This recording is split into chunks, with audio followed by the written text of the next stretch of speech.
ಶನಿವಾರದ ವಿಶೇಷ ಕಾರ್ಯಕ್ರಮ ಸ್ಪಂದನ ವಾಹಿನಿಯ ಪಬ್ಲಿಕ್ ಮೇಲ್ ಕಾರ್ಯಕ್ರಮಕ್ಕೆ ತಮಗೆಲ್ಲರಿಗೂ ಆತ್ಮೀಯವಾದ ಸ್ವಾಗತ. ಕಳೆದ ವಾರ ನಾವು ಮರಳುಗಾರಿಕೆಯ ಬಗ್ಗೆ, ಅದರ ಸಾಧಕ ಬಾಧಕಗಳ ಬಗ್ಗೆ ನಾವು ಸಾಕಷ್ಟು ಚರ್ಚೆ ಮಾಡಿದ್ವಿ. ಕಳೆದ ಬಾರಿ ನಮ್ಮ ಜೊತೆಗೆ ಸಂಪನ್ಮೂಲ ವ್ಯಕ್ತಿಯಾಗಿ, ಮಾಹಿತಿದಾರರಾಗಿ, ಸಾಮಾಜಿಕ ಕಾರ್ಯಕರ್ತ ಶರಶ್ಚಂದ್ರ ಹೆಗಡೆ ಅವರು ನಮ್ಮ ಜೊತೆಗಿದ್ದರು. ಕಳೆದ ವಾರದ ಅಭೂತಪೂರ್ವವಾದ ಪ್ರತಿಕ್ರಿಯೆಗಳು ನಮ್ಮನ್ನು ಒಂದಷ್ಟು ಹೆಚ್ಚು ಅದರ ಬಗ್ಗೆ ಆಳವಾಗಿ ಚರ್ಚೆ ಮಾಡಬೇಕು ಅನ್ನುವಂಥ ಒಂದು ಅಭಿಪ್ರಾಯಕ್ಕೆ ಈ ಬಾರಿ ಮತ್ತೆ ಶರಶ್ಚಂದ್ರ ಹೆಗಡೆ ಅವರು ನಮ್ಮ ಜೊತೆಗೆ ಮರಳುಗಾರಿಕೆಯ ಅಕ್ರಮ ಸಕ್ರಮಗಳ ಬಗ್ಗೆ, ಸಾಧಕ ಬಾಧಕಗಳ ಬಗ್ಗೆ ಮಾತಾಡಲಿಕ್ಕೆ ನಮ್ಮ ಜೊತೆಗಿದ್ದಾರೆ. ಅವರಿಗೆ ನಾವೀಗ ಸ್ವಾಗತ ಮಾಡೋಣ. ನಮಸ್ಕಾರ ಶರಶ್ಚಂದ್ರ ಹೆಗಡೆ. ಈಗ ಕಳೆದ ವಾರ ನಾವು ಸಾಕಷ್ಟು ಚರ್ಚೆ ಮಾಡಿದ್ವಿ. ಸಾಕಷ್ಟು ಫೋನ್ ಕರೆಗಳು ಕೂಡ ನಮ್ಮನ್ನು ಈ ಮರಳುಗಾರಿಕೆಯ ಬಗ್ಗೆ ಒಂದು ಪ್ರತಿಕ್ರಿಯೆಗಳನ್ನು ಕೊಟ್ಟಿದ್ದಾರೆ. ಸರ್, ಈಗ ನೀವು ವಾಸ್ತವವಾಗಿ ಏನು ಆಗ್ತಾ ಇದೆ, ಏನು ಆಗಬೇಕಿತ್ತು, ಏನಾಗ್ತಾಯಿದೆ, ಒಂದಷ್ಟು ಚರ್ಚೆ ಮಾಡೋಣ. ಈಗ ವಾಸ್ತವವಾಗಿ ಜಿಲ್ಲೆಯ ಜನ ಈ ವಿಷಯದಲ್ಲಿ ಕತ್ತಲಲ್ಲಿದ್ದಾರೆ. ಸರಕಾರದಿಂದ ಮರಳು ಗಣಿಗಾರಿಕೆಗೆ ಲೈಸೆನ್ಸ್ ಕೊಟ್ಟಿದ್ದೆ ಅಂತಾರೆ, ಕೊಡಲಿಲ್ಲ ಅಂತ ಯಾರಿಗೂ ಕ್ಲಿಯರ್ ಕಟ್ ಗೊತ್ತಿಲ್ಲ. ಅಲ್ಲಲ್ಲಿ ಅಕ್ರಮ ಮರಳುಗಾರಿಕೆ ನಡೀತಾ ಇದೆ. ಅಕ್ರಮವೋ ಸಕ್ರಮವೋ ಗೊತ್ತಿಲ್ಲ, ಮರಳುಗಾರಿಕೆ ನಡೀತಾ ಇದೆ CRZ ಝೋನಲ್ಲಿ. ಈಗ ಎಸ್ಪೆಷಲಿ ನಾವು ಮಾತಾಡ್ತಾ ಇರುವಂಥದ್ದು CRZ ಇದು. ಉಪ್ಪು ನೀರಿನ ಮರಳು ಗಣಿಗಾರಿಕೆ ಯಾಕೆ ಮಾಡ್ತಾ ಇದ್ದಾರೆ, ಯಾಕೆ ಸಿಹಿ ನೀರಿದು ಮಾಡ್ತಾ ಇಲ್ಲ ಅಂತ ಒಂದೇ ಕ್ವಶನ್. ಇಲ್ಲಿ ಉಪ್ಪು ನೀರಿದು ಯಾಕೆ ಮಾಡ್ತಾರೆ ಅಂತ ಹೇಳಿದರೆ, ಸಿಹಿ ನೀರಿದು ಒಂದು ಲೋಡ್ ಮರಳು ಸಂಗ್ರಹ ಮಾಡಲಿಕ್ಕೆ ಒಂದು ದೋಣಿಗೆ ಆಲ್ಮೋಸ್ಟ್ ಅರ್ಧ ದಿನ ತಾಗ್ತದೆ. ಉಪ್ಪು ನೀರಿನಲ್ಲಿ ಮರಳಿನ ಸಂಗ್ರಹ ಜಾಸ್ತಿ ಇರಲಿಕ್ಕೆ ಹೋಗಿ CRZ ಪ್ರದೇಶದಲ್ಲಿ ಒಂದು ಅರ್ಧ ಗಂಟೆಯಲ್ಲಿ 4 ಜನ ಒಂದು ದೋಣಿಯಲ್ಲಿ ಕಂಪ್ಲೀಟ್ ಒಂದು ಲೋಡ್ ಆಗುವಷ್ಟು ಮರಳನ್ನು ತೆಗೆದುಕೊಂಡು ಬರ್ಬೋದು, ಒಂದು ಯೂನಿಟ್. ಓಕೆ. ಸೊ ಆವಾಗ ಅವರ ಔಟ್ಪುಟ್ ಜಾಸ್ತಿ ಆಗುತ್ತೆ. ಸುಲಭದಲ್ಲಿ ಎಕ್ಸೆಸಿಬಿಲಿಟಿಯಲ್ಲಿ ಮರಳುಗಾರಿಕೆ ಮಾಡಲಿಕ್ಕಾಗ್ತದೆ. ಅದೇ ನಿಮಗೆ ನಾನ್ CRZ ಝೋನಲ್ಲಿ ಹೋದಾಗ ಮೇಲಿನ ದೊಡ್ಡ ಕಲ್ಲಿನ ಅನ್ನು ದೂರ ಸರಿಸ್ಕೊಂಡು ಒಳ್ಳೆ ಮರಳನ್ನು ತೆಗಿಬೇಕಿದ್ರೆ ಅವನಿಗೆ ಸಮಯ ಹಿಡಿತದೆ. ಇದರಷ್ಟು ಸುಲಭದಲ್ಲಿ ತೆಗಿಲಿಕ್ಕೆ ಆಗೋದಿಲ್ಲ. ಇದರಿಂದ ಈಸಿಯಾಗಿ ಬೇಗವಾಗಿ, ಅತಿ ವೇಗವಾಗಿ ಹಣ ಗಳಿಸುವಂಥ ವಿಧಾನ ಅಂದರೆ ಉಪ್ಪು ನೀರಿನ ಮರಳುಗಾರಿಕೆ. ಇದು ಇವಾಗ ಮಾಫಿಯಾಗಿ ಹೋಗ್ತದೆ. ಸರ್ಕಾರದ ಎಲ್ಲ ನಿಯಮಗಳು CRZಲ್ಲಿ ಯಾವುದೇ ಥರದ ಚಟುವಟಿಕೆ ನಡೆಸಬಾರದು ಅಂತ 2011ರಲ್ಲಿ ಕ್ಲಿಯರ್ ಕಟ್ ಸರ್ಕ್ಯುಲರ್ ಕಳಿಸಿದ್ದಾರೆ. ಆಮೇಲೆ ಹೊಳೆಯ ಹೂಳೆತ್ತುವ ನೆಪದಲ್ಲಿ ಸುಪ್ರೀಂ ಕೋರ್ಟಿನ ಒಂದು ಆದೇಶದ ಹಿನ್ನೆಲೆಯಲ್ಲಿ ಹೊಳೆಯ ಹೂಳೆತ್ತುವಂಥ ನೆಪದಲ್ಲಿ ಇವಾಗ ಇವರಿಗೆ ಅನುವು ಮಾಡಿಕೊಟ್ಟಿದ್ದಾರೆ. ಇಲ್ಲಿ ಹೇಳೋ ಪ್ರಥಮ ಪ್ರಶ್ನೆ ಏನೆಂದರೆ, ಈ ಮರಳನ್ನು ಮಾರಾಟ ಮಾಡಲಾಗುತ್ತದೆಯೇ ಇಲ್ಲವೋ? ಕರೆಕ್ಟ್. CRZಲ್ಲಿ ತೆಗೆದಿರುವಂಥ ಮರಳು ಮಾರಲು ಸಾಧ್ಯವೇ? ಉತ್ತರ ಗಣಿಗಾರಿಕೆಯಲ್ಲೇ ಇದೆ. ಯಾಕಂತ ಹೇಳಿದರೆ ಅವರು ಇದನ್ನು ಲೈಸೆನ್ಸ್ ಕೊಟ್ಟಿದ್ದಾರೆ, ಅವರಿಗೆ ಟ್ರಾನ್ಸ್ಪೋರ್ಟೇಷನ್ ಲೈಸೆನ್ಸ್ ಕೊಟ್ಟಿದ್ದಾರೆ, ಎಲ್ಲ ಕೊಟ್ಟಿದ್ದಾರೆ. ಸೊ ಮಾರಾಟ ಆಗಿದೆ. ಇದು CRZನ ಕಾನೂನಿನ ವ್ಯಾಪ್ತಿಯ ಫಸ್ಟ್ ಉಲ್ಲಂಘನವಾಗಿರ್ತದೆ. ಇನ್ನೂ ಒಂದು ಭಾರಿ ಇಂಪಾರ್ಟೆಂಟ್ ಪ್ರಶ್ನೆ ಏನಂದರೆ, ಈ ಗಣಿಗಾರಿಕೆ ಮಾಡಿದ್ದು ಕೇಂದ್ರ ಸರ್ಕಾರದ ಆದೇಶದಂತೆ ಅದನ್ನು ಡಿಸ್ಟಿಕ್ ಲೆವೆಲಲ್ಲಿ ಒಂದು ಫಂಡ್ ಕ್ರಿಯೇಷನ್ ಮಾಡಬೇಕು. ಆ ಫಂಡಲ್ಲಿ 33% ಲೋಕಲ್ ಬಾಡಿಗೆ ಹೋಗಬೇಕು. ಎಲ್ಲಿಂದ ಮರಳು ತೆಗಿತಾರೆ ಅಲ್ಲಿಗೆ ಹೋಗ್ಬೇಕಂತ. ಈವನ್ CRZ ಆರ್ ನಾನ್ CRZ ಅವ್ರು ಅಥವಾ ಮರಳುಗಾರಿಕೆಲ್ಲ ಈ ಮೈನರ್ ಯಾವುದೇ ಮೈನಿಂಗ್ ಆಗಲಿ ಹೋಗಬೇಕು ಅಂತ. ಇವತ್ತಿನವರೆಗೆ ನಾವು ಗಣಿಗಾರಿಕೆ ಇಲಾಖೆಯವರಿಗೆ ಸೀದಾ ಪ್ರಶ್ನೆ ಕೇಳೋದು, ಎಷ್ಟು ಯೂನಿಟು ಅಥವಾ ಎಷ್ಟು ಕ್ಯೂಬಿಕ್ ಮೀಟ್ರ್ ಮರಳು ತೆಗಿಲಿಕ್ಕೆ ತಾವು ಅನುಮತಿ ನೀಡಿದ್ದೀರಿ, ಅದರಿಂದ ಎಷ್ಟು ರಾಯಲ್ಟಿ ಕಲೆಕ್ಷನ್ ಆಗಿದೆ, ಆ ರಾಯಲ್ಟಿಯಲ್ಲಿ ಲೋಕಲ್ ಬಾಡಿ ಸ್ಥಳೀಯ ಸಂಸ್ಥೆಗೆ ಸಲ್ಲಬೇಕಾದ 30% ಸಲ್ಲಿಸಿದ್ದೀರಾ? ಸ್ಥಳೀಯ ಸಂಸ್ಥೆಯ ರಸ್ತೆಗಳು ಇವತ್ತು ನಿರ್ವಹಣೆ ಇಲ್ಲದೆ ಹಾಳಾಗಿ ಹೋಗಿದೆ. ಯಾವುದು? ಇದೇ ಮರಳುಗಾರಿಕೆಯ ಲಾರಿಗಳು ಓಡಾಟದಿಂದ. ಅದಕ್ಕೆ ತಾವು ಏನು ಮಾಡಿದ್ದೀರಿ?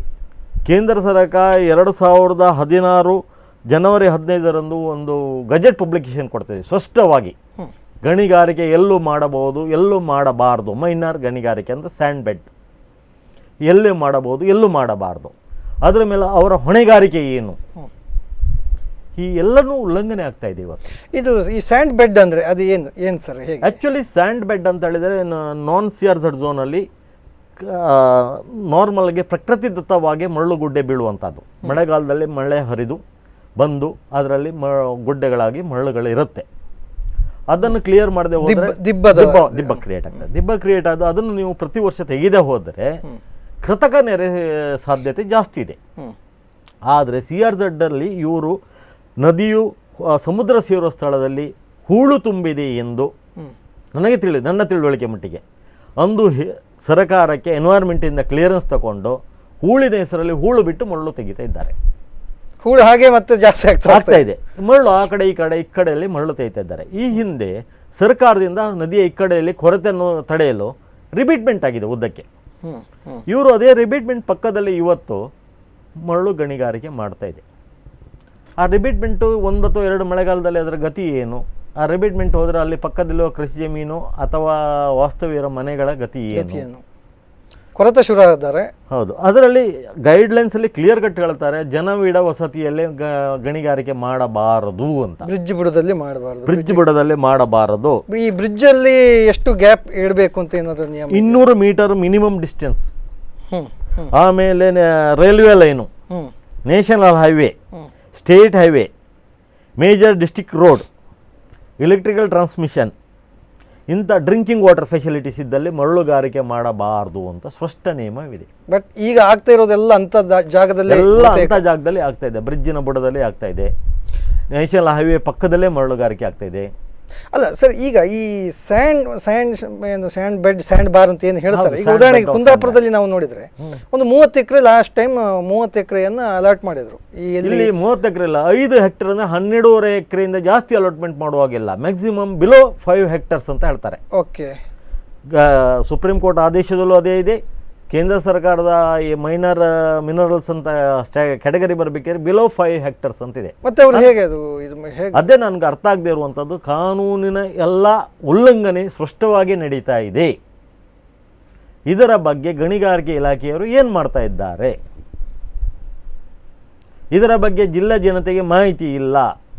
ಅಲ್ಲಿ ಗೆಜೆಟ್ ನೋಟಿಫಿಕೇಶನ್ ಕ್ಲಿಯರ್ ಆಗಿ ಹೇಳ್ತಾರೆ, ಎಲ್ಲೆಲ್ಲಿ ಗಣಿಗಾರಿಕೆ ಅದನ್ನು ಮ್ಯಾಪ್ ಹಾಕಬೇಕು, ಗಣಿಗಾರಿಕೆ ಮಾರ್ಕ್ ಮಾಡಬೇಕು, ಬೋರ್ಡ್ ಹಾಕಬೇಕು, ಮ್ಯಾಪ್ ಹಾಕಬೇಕು, ಬೋರ್ಡ್ ಹಾಕಬೇಕು. ಆಮೇಲೆ ಗಣಿಗಾರಿಕೆ ನದಿಯ ತೀರದ ಎಷ್ಟು ಉದ್ದದವರೆಗೆ ಗಣಿಗಾರಿಕೆಗೆ ಅನುಮತಿ ನೀಡಿದ್ದೀರಂತ ಬೋರ್ಡಲ್ಲಿ ಕಾಣಿಸ್ಬೇಕು. ಸರ್, ಈಗ ಮೈನಿಂಗ್ ಈಗ ಏನು ಗಣಿಗಾರಿಕೆ ಮಾಡ್ತಾರೆ ಅಂತ ಏನು ಅನುಮತಿ ತಗೊಂಡಿದ್ದಾರೆ, ಏನು ಪರಿಸರ ಇಲಾಖೆಯಿಂದ ಇರ್ಬೋದು ಅಥವಾ ಜಿಲ್ಲಾಧಿಕಾರಿಗಳಿಂದ ಇರ್ಬೋದು, ಏನು ಅನುಮತಿ ತಗೊಂಡಿದ್ದಾರೆ ಅಂತ ಏನು ಹೇಳ್ಕೊಂಡು ಮಾಡ್ತಾ ಇದ್ದಾರೆ. ಬಟ್ ಆ ಮಾಡುವಾಗ ಏನು ನಿಯಮಗಳನ್ನ ಪಾಲನೆ ಮಾಡಬೇಕು? ಒಂದನೇದಾಗಿ ಅಲ್ಲಿ ಗಣಿಗಾರಿಕೆಗಂತ CRZ ಅಲ್ಲಿ ಹೇಗೆ ನಿಯಮಗಳು ಕೊಟ್ಟಿದ್ದಾರೋ ಗೊತ್ತಿಲ್ಲ. ಓಕೆ, ಅದಕ್ಕಾಗಿ ಆ್ಯಕ್ಚುಲಿ ಒಂದು ಕಮಿಟಿ ಸಜೆಸ್ಟ್ ಮಾಡ್ತಾರೆ. ಇದು CRZ ಇದಲ್ಲ, ಗಣಿಗಾರಿಕೆ ಮರಳುಗಾರಿಕೆಗಾಗಿ. ಅದು DC head of committee, DC ಅಧ್ಯಕ್ಷತೆಯಲ್ಲಿ ನಡೆಯುವ ಕಮಿಟಿಯಲ್ಲಿ ಸೀನಿಯರ್ ಮೋಸ್ಟ್ ಎಕ್ಸಿಕ್ಯೂಟಿವ್ ಇಂಜಿನಿಯರ್ ಅದಕ್ಕೆ ಕೋ-ಚೇರ್ಪರ್ಸನ್. ಆ ಜಿಲ್ಲಾ ಮಟ್ಟದಲ್ಲಿ ಅತ್ಯಂತ ಹಿರಿಯ ಕಾರ್ಯನಿರ್ವಹಣಾಧಿಕಾರಿ, ಅದಕ್ಕೆ ಕಾರ್ಯನಿರ್ವಹಣಾ ಇಂಜಿನಿಯರು, ಅಭಿಯಂತಕರು ಅದಕ್ಕೆ ಕೋ-ಚೇರ್ಪರ್ಸನ್. ಆಮೇಲೆ ಅದರಲ್ಲಿ ರೆಪ್ರೆಸೆಂಟೇಟಿವ್ ಆಫ್ ಅಂದರೆ ಬೇರೆ ಬೇರೆ ಜಿಯೋಲಜಿಕಲ್ ಡಿಪಾರ್ಟ್ಮೆಂಟಿನವರು ರೆಪ್ರೆಸೆಂಟೇಟಿವ್ ಇದ್ದಾರೆ. ಮತ್ತು ಅದಲ್ಲದೆ 3 ಜನ ತಜ್ಞರ ಸಮಿತಿ, ತಜ್ಞರಿಗೆ ಸಲಹೆಗಾರರಾಗಿ ಅವರಿಗೂ ಮಿನಿಮಮ್ ಕ್ವಾಲಿಫಿಕೇಶನ್ ಫಿಕ್ಸ್ ಮಾಡಿದ್ದಾರೆ. ಅವರು ಲೆಕ್ಚರ್ ಆಗಿ 10 ವರ್ಷ ಸರ್ವಿಸ್ ಮಾಡಿರಬೇಕು, ಅಥವಾ ಈ ಇಂಡಸ್ಟ್ರಿಯಲ್ಲಿ ಅವರಿಗೆ 5 ಇಯರ್ಸ್ BE ಆದರೆ 5 ಇಯರ್ಸ್ ಎಕ್ಸ್ಪರ್ಟೈಸ್ ಆಗಿರಬೇಕು ಅಂತ ಅವರಿಗೆ ಕೆಲವೊಂದು ನಿರ್ಬಂಧನೆ ಇದೆ. ಅಂತ 3 ಜನ ತಜ್ಞರ ಮತ್ತು ಎನ್ವೈರ್ಮೆಂಟಲ್ ಡಿಪಾರ್ಟ್ಮೆಂಟಿನ ರೆಪ್ರೆಸೆಂಟೇಟಿವ್ ಇಂದ ಒಂದು ಫಸ್ಟ್ ಆಗಿ ಗಣಿಗಾರಿಕೆ ಮಾಡುವ ಸ್ಥಳದ ಗುರುತುವಿಕೆ. ಓಕೆ, ಆಮೇಲೆ ಸರ್ವೆ ಮಾಡಿ ಫಾರ್ಮ್ ನಂಬರ್ 1A ಅಂತಿದೆ, ಅದರಿಂದ ಇವರಿಗೆ ಪರಿಸರ ಮಾಲಿನ್ಯ ಇಲಾಖೆಗೆ ಕಳಿಸ್ಬೇಕು, ಅವರು ಎನ್ವೈರ್ಮೆಂಟಲ್ ಡಿಪಾರ್ಟ್ಮೆಂಟಿಗೆ. ಓಕೆ, ಅಲ್ಲಿಂದ ಬಂದ ನಂತರ ಇದೆಲ್ಲ ಪ್ರೊಸೀಜರ್ ಫಾಲೋ ಮಾಡಬೇಕು. ಎಷ್ಟೆಷ್ಟು ಏನೇನು ಯಾವ್ಯಾವುದು, ಎಷ್ಟು ಅಲ್ಲಿ ಕ್ವಾಂಟಿಟಿ ಮರಳುಗಳಿದೆ, ಎಷ್ಟು ಉದ್ದ ನದಿಯಲ್ಲಿ ಹೋಗ್ತದೆ, ಅಲ್ಲಿ ವೆರಿ ಕ್ಲಿಯರ್ ಆಗಿ ನೀರಿನ ಮಟ್ಟದಿಂದ 3 ಮೀಟರು, ನೀರಿನ ಮೇಲ್ಮಟ್ಟದಿಂದ 3 ಮೀಟರ್ವರೆಗೆ ಮಾತ್ರ ಮರಳು ತೆಗಿಬಹುದು ಅಡಿ. ಸಪೋಸ್ ನೀರು 2 ಮೀಟರ್ ಇದ್ರೆ ಮರಳು 1 ಮೀಟರ್ ಮಾತ್ರ ತೆಗಿಲಿಕ್ಕೆ, 1.5 ಮೀಟರ್ ತೆಗೆಯುವಾಗ ಮೇಲ್ಮಟ್ಟದಿಂದ 3 ಅಡಿಗೆ 3 ಮೀಟರ್ ಅಡಿವರೆಗೆ ಮಾತ್ರ. 3 ಅಡಿ ನೀರಿದ್ರೆ ಅದಕ್ಕಿಂತ ಕೆಳಗೆ ಮರಳು ತೆಗಿಲಿಕ್ಕಿಲ್ಲ. ವೆರಿ ಕ್ಲಿಯರ್ ಆಗಿ ಇನ್ಸ್ಟ್ರಕ್ಷನ್ ಇದೆ. ಅದನ್ನೆಲ್ಲ ಇವತ್ತು ಅದನ್ನು ನೋಡುವವರು ಕೊಟ್ಟಿದ್ದಾರೆ. ಅದನ್ನು ನಿಯಮ ಉಲ್ಲಂಘನೆ ಆಗ್ತದಾ ಇಲ್ವಾ, ಅದಕ್ಕೆ ಅಥಾರಿಟಿ ಯಾರು, ಅಥಾರಿಟಿ ಈ ಬುಕ್ಕಲ್ಲಿದೆ, ಅಥಾರಿಟಿ ಆಗಿದೆಯಾ ಆಗಲಿಲ್ವಾ, ಯಾವುದು ಈ ಜಿಲ್ಲಾ ಜನತೆ ಗೊತ್ತಿಲ್ಲ. ಇದರಲ್ಲಿ ಕಾಣದ ಕೈಗಳ ಆಟ ಆಡ್ತಾ ಇದೆ. ಓಕೆ, ಅಲ್ಲ, ಈಗ ನಾನು ಕೇಳೋದೀಗ ಈ ಸ್ಯಾಂಡ್ ಮೈನಿಂಗ್ಸ್ ಏನು ಮಾಡ್ತಾ ಇದ್ದಾರೆ, ಮರಳುಗಾರಿಕೆ ಏನು ಮಾಡ್ತಾ ಇದ್ದಾರೆ, ಈಗ UP ಇಂದೆಲ್ಲ ಜನ ತರಿಸ್ತಾರೆ. ಯು ಪಿಯಿಂದ ಜನ ತರಿಸ್ತಾರೆ, ರಾತ್ರಿ ಹಗಲು ಕೆಲಸ ಮಾಡ್ತಾರೆ. ಇದು ಆ್ಯಕ್ಚುಲಿ ಈಗ ನಾವು ಕಳೆದ ವಾರ ಚರ್ಚೆ ಮಾಡಿದಾಗ ತುಂಬ ಜನ ನಮಗೆ ದೂರವಾಣಿ ಕರೆ ಮಾಡಿ ಹೇಳಿದರು ನಮಗೆ ಸ್ಥಳೀಯ ಇದು ಮರಳುಗಾರಿಕೆಗೆ, ಸಾಂಪ್ರದಾಯಿಕ ಮರಳುಗಾರಿಕೆಗೆ ಅವಕಾಶ ಕೊಡಿ ಅಂತ. ಇಲ್ಲಿ ಆ್ಯಕ್ಚುಲಿ ಇವರು ಅನುಮತಿ ತಗೊಂಡಿರೋದು ಸಾಂಪ್ರದಾಯಿಕ ಮರಳುಗಾರಿಕೆಗೆ. ಸಾಂಪ್ರದಾಯಿಕ ಮರಳುಗಾರಿಕೆ ಕೆಲವರು ತಲಾಂತರದಿಂದ ಮರಳುಗಾರಿಕೆ ಮಾಡಿಕೊಂಡು ಅದರಲ್ಲೇ ಜೀವನ ಮಾಡ್ತಿದ್ದಾರೆ. ಅವರಿಗೆ ಕುಲಕಸುಬು ಆಗಿರುವ ಮರಳುಗಾರಿಕೆ ಮಾಡಲು ಅನುಮತಿ ತಗೊಂಡಿರೋದು. ಆ ಅನುಮತಿ ತಗೊಂಡವ್ರು ಯಾರು ಸಾಂಪ್ರದಾಯಿಕ ಮರಳುಗಾರರಲ್ಲ.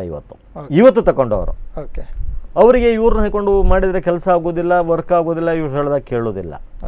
ಅದಕ್ಕೆ ಬಾಂಡೆಡ್ ಲೇಬರ್ಸ್ ಯು ಪಿಯಿಂದ, ಬಿಹಾರದಿಂದ, ವೆಸ್ಟ್ ಬಂಗಾಳದಿಂದ ತರ್ತಾರೆ. ಅವ್ರು ಯಾರು ಏನು ಅಂತ ಇವರಿಗೆ ಗೊತ್ತಿರೋದಿಲ್ಲ, ಇವ್ರು ಯಾರು ಅಂತ ಅವ್ರಿಗೆ ಗೊತ್ತಿರೋದು. ಸಡನ್ ಬ್ರೋಕೇಜ್. ಇಲ್ಲಿ ಕಾರ್ಮಿಕ ಕಾಯ್ದೆಗಳ ಸಂಪೂರ್ಣ ಉಲ್ಲಂಘನೆ ಆಗ್ತದೆ. ಕಾರ್ಮಿಕರಿಗೆ ಕೊಡಬೇಕಾದ ಮಿನಿಮಮ್ ವೇಜಸ್ ಕೊಡ್ತಾರಾ ಇಲ್ವಾ, ಅಥವಾ ಕಾರ್ಮಿಕರಿಗೆ ಕೊಡುವಂಥ ಮಿನಿಮಮ್ ಸವಲತ್ತು ಕೊಡ್ತಾರಾ ಇಲ್ವಾ ಅಂತ ಇರುವ ಕಾರ್ಮಿಕ ಕಾಯ್ದೆಯನ್ನು ಸಂಪೂರ್ಣವಾಗಿ ಉಲ್ಲಂಘನೆ ಆಗ್ತದೆ. ಹೆಗಡೆ, ಈಗ ಒಂದು ದೂರವಾಣಿ ಕರೆ ಇದೆ. ಹಲೋ ಹಲೋ, ನಮಸ್ಕಾರ. ಯಾರು ಮಾತಾಡ್ತಾವೆ ಹೇಳಿ? ನಾನು ಪೀರ್ ಮೊಹಮ್ಮದ್ ಮಾತಾಡ್ತಾ ಇದ್ದೇನೆ, ಕಾಪುವಿನಿಂದ. ಕಾಪುವಿನಿಂದ? ಓಕೆ ಓಕೆ, ತಮ್ಮ ಹೆಸರು ಹೇಳಿ ಇನ್ನೊಮ್ಮೆ? Peer Mohammad. PL Mohammad? P Mohammad? Peer Mohammad. Okay okay, ಹೇಳಿ ಮೊಹಮ್ಮದ್ ಅವರೇ. ನಮಸ್ಕಾರ. ಈಗ ಅವ್ರ ಮರಳು ಮಾಫಿಯಾದ ಬಗ್ಗೆ ಅಲ್ಲಿ ಕೂತು ಕಾನೂನು ಮಾತಾಡುದು ನೋಡಿದ್ರಿ, ಅದ್ರ ವಿಷಯ ದೋಣಿಯಲ್ಲಿ ಹಿಡ್ಕೊಂಡು ಅಲ್ಲಿ ಹೊಯ್ಗೆ ತೆಗೆಯುವವನ ಹತ್ರ ನೀವು ಕೇಳಿದ್ರೆ ಅವನು ನಾನು ನನ್ನ ಹೊಟ್ಟೆಪಾಡಿಗೋಸ್ಕರ ತೆಗಿತಾನೆ ವಿನಃ ಅವನಿಗೆ ಅಲ್ಲಿ ಇವರು ಇಲ್ಲಿ ಕೂತು ಮಾತಾಡುವ ಕಾನೂನನ್ನು ಅಲ್ಲಿಯ ಪರಿಸರದ ಜನರಿಗೆ, ಅಲ್ಲಿಯ ಅವರ ಆದಾಯದ ಬಗ್ಗೆ, ಅವರು ಹೇಗೆ ಬೇಕಾದ ರೀತಿ ಉಪಯೋಗಿಸುವ ಬಗ್ಗೆ ಮಾಹಿತಿ ನೀಡಿದರೆ ಅದು ಬಹಳ ಉತ್ತಮವಾದದ್ದು. ಒಂದು ನಿಮಿಷ, ಅದು ಕಾನೂನು ಈ ಕಾನೂನು ಅಂತ ಹೇಳಿದ್ರೆ ಅಲ್ಲಿ ಪಾಪ ಹೊಯ್ಗೆ ತೆಗೆಯುವವರಿಗೆ ಗೊತ್ತಾಗುದಿಲ್ಲ. ಪೀರ್ ಮೊಹಮ್ಮದ್, ಈಗ ನಿಮ್ ಜೊತೆಗೆ ಶರತ್ ಚಂದ್ರ ಹೆಗಡೆ ಅವರು ಮಾತಾಡ್ತಾರೆ, ಹೇಳಿ. ಪೀರ್ ಮೊಹಮ್ಮದ್, ನಾನು ಹೇಳ್ತಾ ಇರೋದು ಸಾಂಪ್ರದಾಯಿಕ ಹೊಯ್ಗೆ ತೆಗೆಯುವವರಿಗೆ ನಮ್ಮದು ಯಾವುದೇ ಅಭ್ಯಂತರವಿಲ್ಲ. ದಯವಿಟ್ಟು ತಾವು ಟಿವಿಯನ್ನು ಮ್ಯೂಟ್ ಮಾಡಿ ಅಥವಾ ವಾಲ್ಯೂಮ್ ಕಮ್ಮಿ ಮಾಡಿ. ಇಲ್ಲ, ಕಟ್ಟಾಯಿತು, ಹೇಳಿ ಮುಂದುವರಿಸಿ. ಈ ಸಾಂಪ್ರದಾಯಿಕವಾಗಿ ಮರಳು ತೆಗೆಯುವವರಿಗೆ ನಮ್ಮದು ಯಾವುದೇ ಅಭ್ಯಂತರವಿಲ್ಲ. ಫೀರ್ ಮೊಹಮ್ಮದ್ ಹೇಳಿದ ಒಂದು ಕತೆ ನನಗೆ ಗೊತ್ತಿಲ್ಲ. ಇಲ್ಲಿ ಇವತ್ತು ನಾವು ಕಣ್ಣ ಮುಂದೆ ನೋಡ್ತಾ ಇರೋದು ಆ ಮೊನ್ನೆ ಬಂದ ಕಾಲ್ಗಳಿರೋದು ಹೊರಗಿನ ಜನ ಬಂದಿದ್ದಾರೆ, ಹೊರಗಿನ ಜನ ಮಾಡ್ತಾ ಇದ್ದಾರೆ, ಹೊರಗಿನ ಜನ ನೋಡ್ತಾ ಇದ್ದಾರೆ. ಇದು ವಾಸ್ತವಿಕ ಸಂಗತಿ. ವಾಸ್ತವ ಸಂಗತಿ, ಹೊರಗಿನ ಜನ ತಗೊಂಡು ಈ ಥರ ಗಣಿಗಾರಿಕೆ ಆಗಿ ಮರಳು ಮಾಡಬಾರ್ದು, ಉದ್ಯಮವಾಗಿ ಮಾಡಬಾರ್ದು ಅಂತ. ಇದರಿಂದ ಪ್ರಕೃತಿಗಾಗಿ ಹಾನಿ ಇದೆ. ಇದರಿಂದ ನದಿಯಲ್ಲಿ ಅನ್ಇವನ್ ವಾಟರ್ ಲೆವೆಲ್ ಆಗುತ್ತೆ, ಅಂತರ್ಜಲ ಕೆಳಗಡೆ ಹೋಗುತ್ತದೆ, ನಾಳೆಗೆ ಮೀನುಗಾರಿಕೆ ತೊಂದರೆ ಆಗುತ್ತದೆ. ಯಾಕೆಂದರೆ ನದಿಯ ಬುಡದಲ್ಲಿ ಬಂದು ಸಮುದ್ರ ಸೇರುವಲ್ಲಿ ಬ್ರೀಡಿಂಗ್ ಆಗೋದು ಮೀನುಗಳದ್ದು, ಮರಿಗಳ ಸಂತತಿ ನಾಶವಾಗ್ತದೆ, ಮತ್ಸ್ಯಕ್ಷಾಮ ಎದುರಿಸಬೇಕಾಗತ್ತೆ.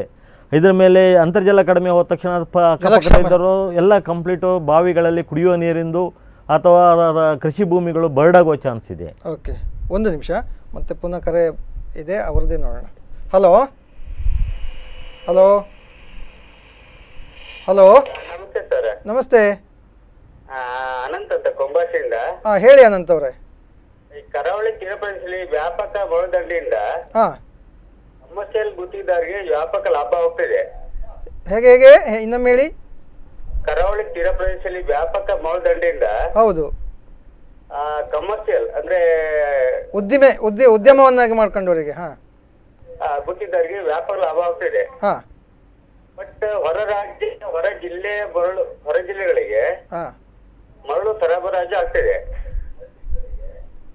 ಹೊರ ಜಿಲ್ಲೆ ಮತ್ತೆ ಹೊರ ರಾಜ್ಯಗಳಿಗೆ. ಸರಿ.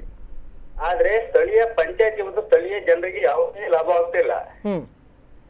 ಇತ್ತೀಚೆಗೆ ತುಂಬಾ ಜನ ಹೇಳುವ ಪ್ರಕಾರದಲ್ಲಿ ಸ್ಥಳೀಯವಾಗಿ ಮನೆ ಕಟ್ಟಿಕೊಳ್ಳುವಂತ ಬಡವರಿಗೆ ಮತ್ತು ಮಧ್ಯಮ ವರ್ಗದವರಿಗೆ ಇನ್ನೂ ಮಳೆ ಬಾತಿರೋದ್ರಿಂದ.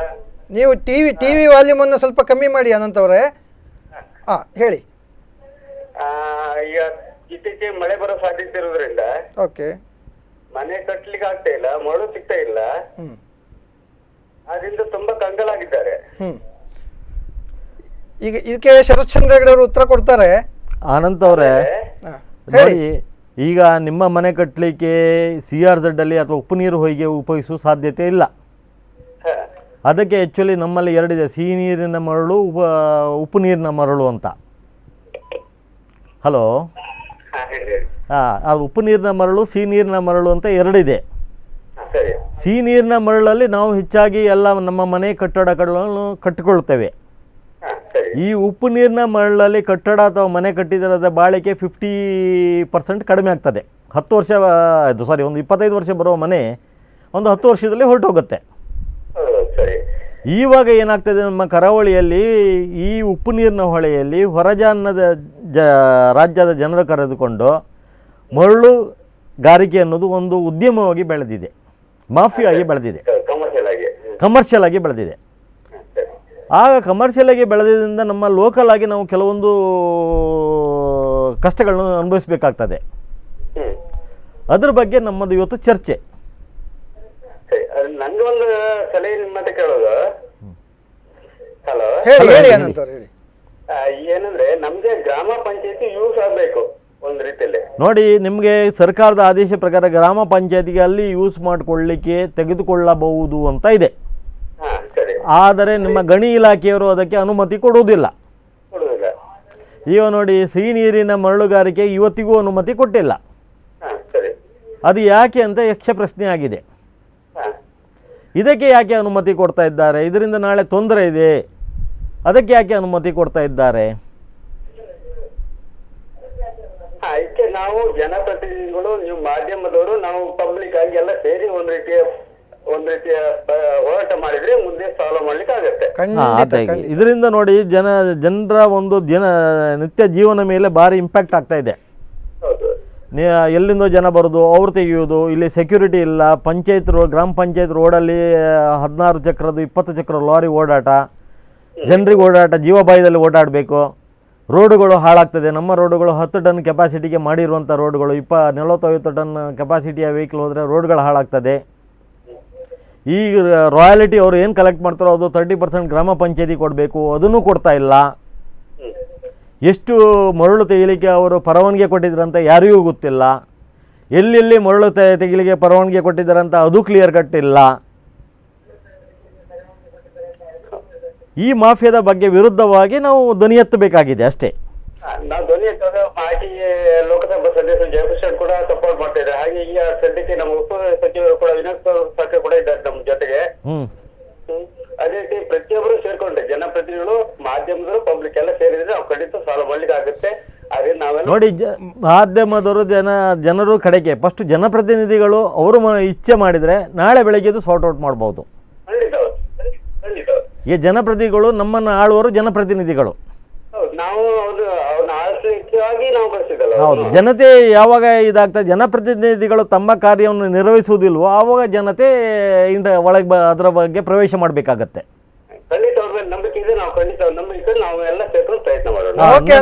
ಅನಂತ್ ಅವರೇ, ನೀವು ಸೇರಿಕೊಂಡು ಮುಂದಿನ ಏನು ನ್ಯಾಯಯುತ ಹೋರಾಟಕ್ಕೆ ಸಿದ್ಧರಾಗೋಣ. ಹೆಗಡೆ ಅವರೇ, ಈ ಮಧ್ಯದಲ್ಲಿ ನಾವು ಚರ್ಚೆ ಮುಂದುವರಿಸೋಣ ಒಂದು ಸಣ್ಣ ವಿರಾಮದ ನಂತರ. ವೀಕ್ಷಕರೇ, ನಮ್ಮ ಕಾರ್ಯಕ್ರಮ ಮುಂದುವರಿಯುತ್ತದೆ ಒಂದು ಸಣ್ಣ ವಿರಾಮದ ನಂತರ.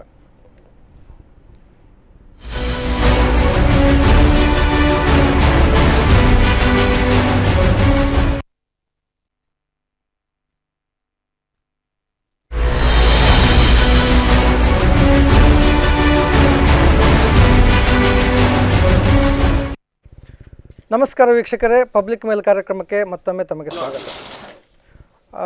ಈಗ ಮರಳುಗಾರಿಕೆಯ ಬಗ್ಗೆ ನಾವು ಮಾತಾಡ್ತಾ ಇದ್ವಿ.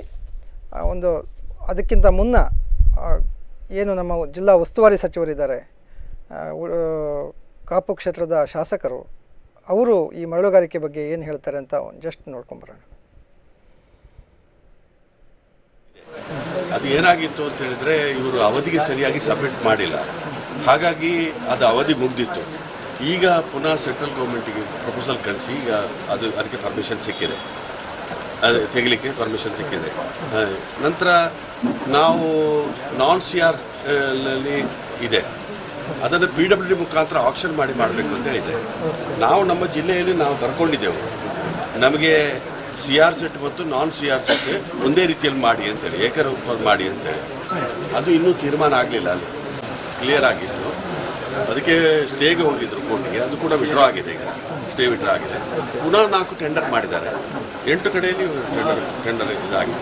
ಅಷ್ಟು ಅದೇ ಉದ್ಯೋಗ ಮಾಡುವಂಥ ಜನರಿದ್ದಾರೆ, 3200 ಜನರಿದ್ದಾರೆ ಅಂತೇಳಿ ಆವಾಗ ಅದರ ಬಗ್ಗೆ ಸಾಕಷ್ಟು ರೀತಿಯಲ್ಲಿ ಪ್ರಯತ್ನ ಮಾಡಿ ಅವರಿಗೆ ಅನುಮತಿ ಕೊಡುವಂಥ ಕೆಲಸ. ಮುಳುಗಿ ತೆಗೆಯುವುದರ ಬಗ್ಗೆ, ಮೆಷಿನಲ್ಲಿ ತೆಗೆಯುವಂಥ ಮುಳುಗಿ ತೆಗೆಯುವುದರ ಬಗ್ಗೆ ಅನುಮತಿ ಕೊಟ್ಟಿದ್ದರು.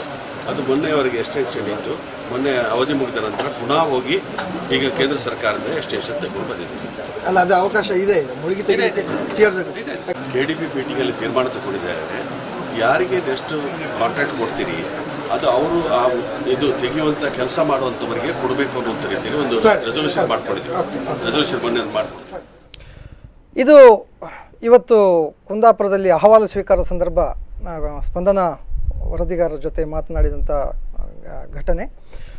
ಇಲ್ಲಿ ಸ್ಪಷ್ಟವಾಗಿ ಅವರಿಗೆ ಹೆಗಡೆ ಅವರೇ, ಅವರಿಗೆ ಈ ಮರಳುಗಾರಿಕೆಯ ಬಗ್ಗೆ ಸ್ಪಷ್ಟತೆ ಇದ್ದು ಮಾತನಾಡಿದ ರೀತಿಯಲ್ಲಿ, ಯಾಕಂದರೆ ಅವರ ಅಭಿಪ್ರಾಯಕ್ಕೆ ನಾನು ಮನ್ನಣೆ ಕೊಡ್ತೇನೆ. ಸ್ಥಳೀಯರು ಯಾರು ಮುಳುಗಿ ತೆಗಿತಾರೆ ಅವರಿಗೆ ಅನುಮತಿ ಕೊಡ್ತೇನೆ, ಎಸ್ ನಮ್ಮದು ಅನುಮತಿ ಅದರ ಬಗ್ಗೆ ಬೆಂಬಲವಿದೆ.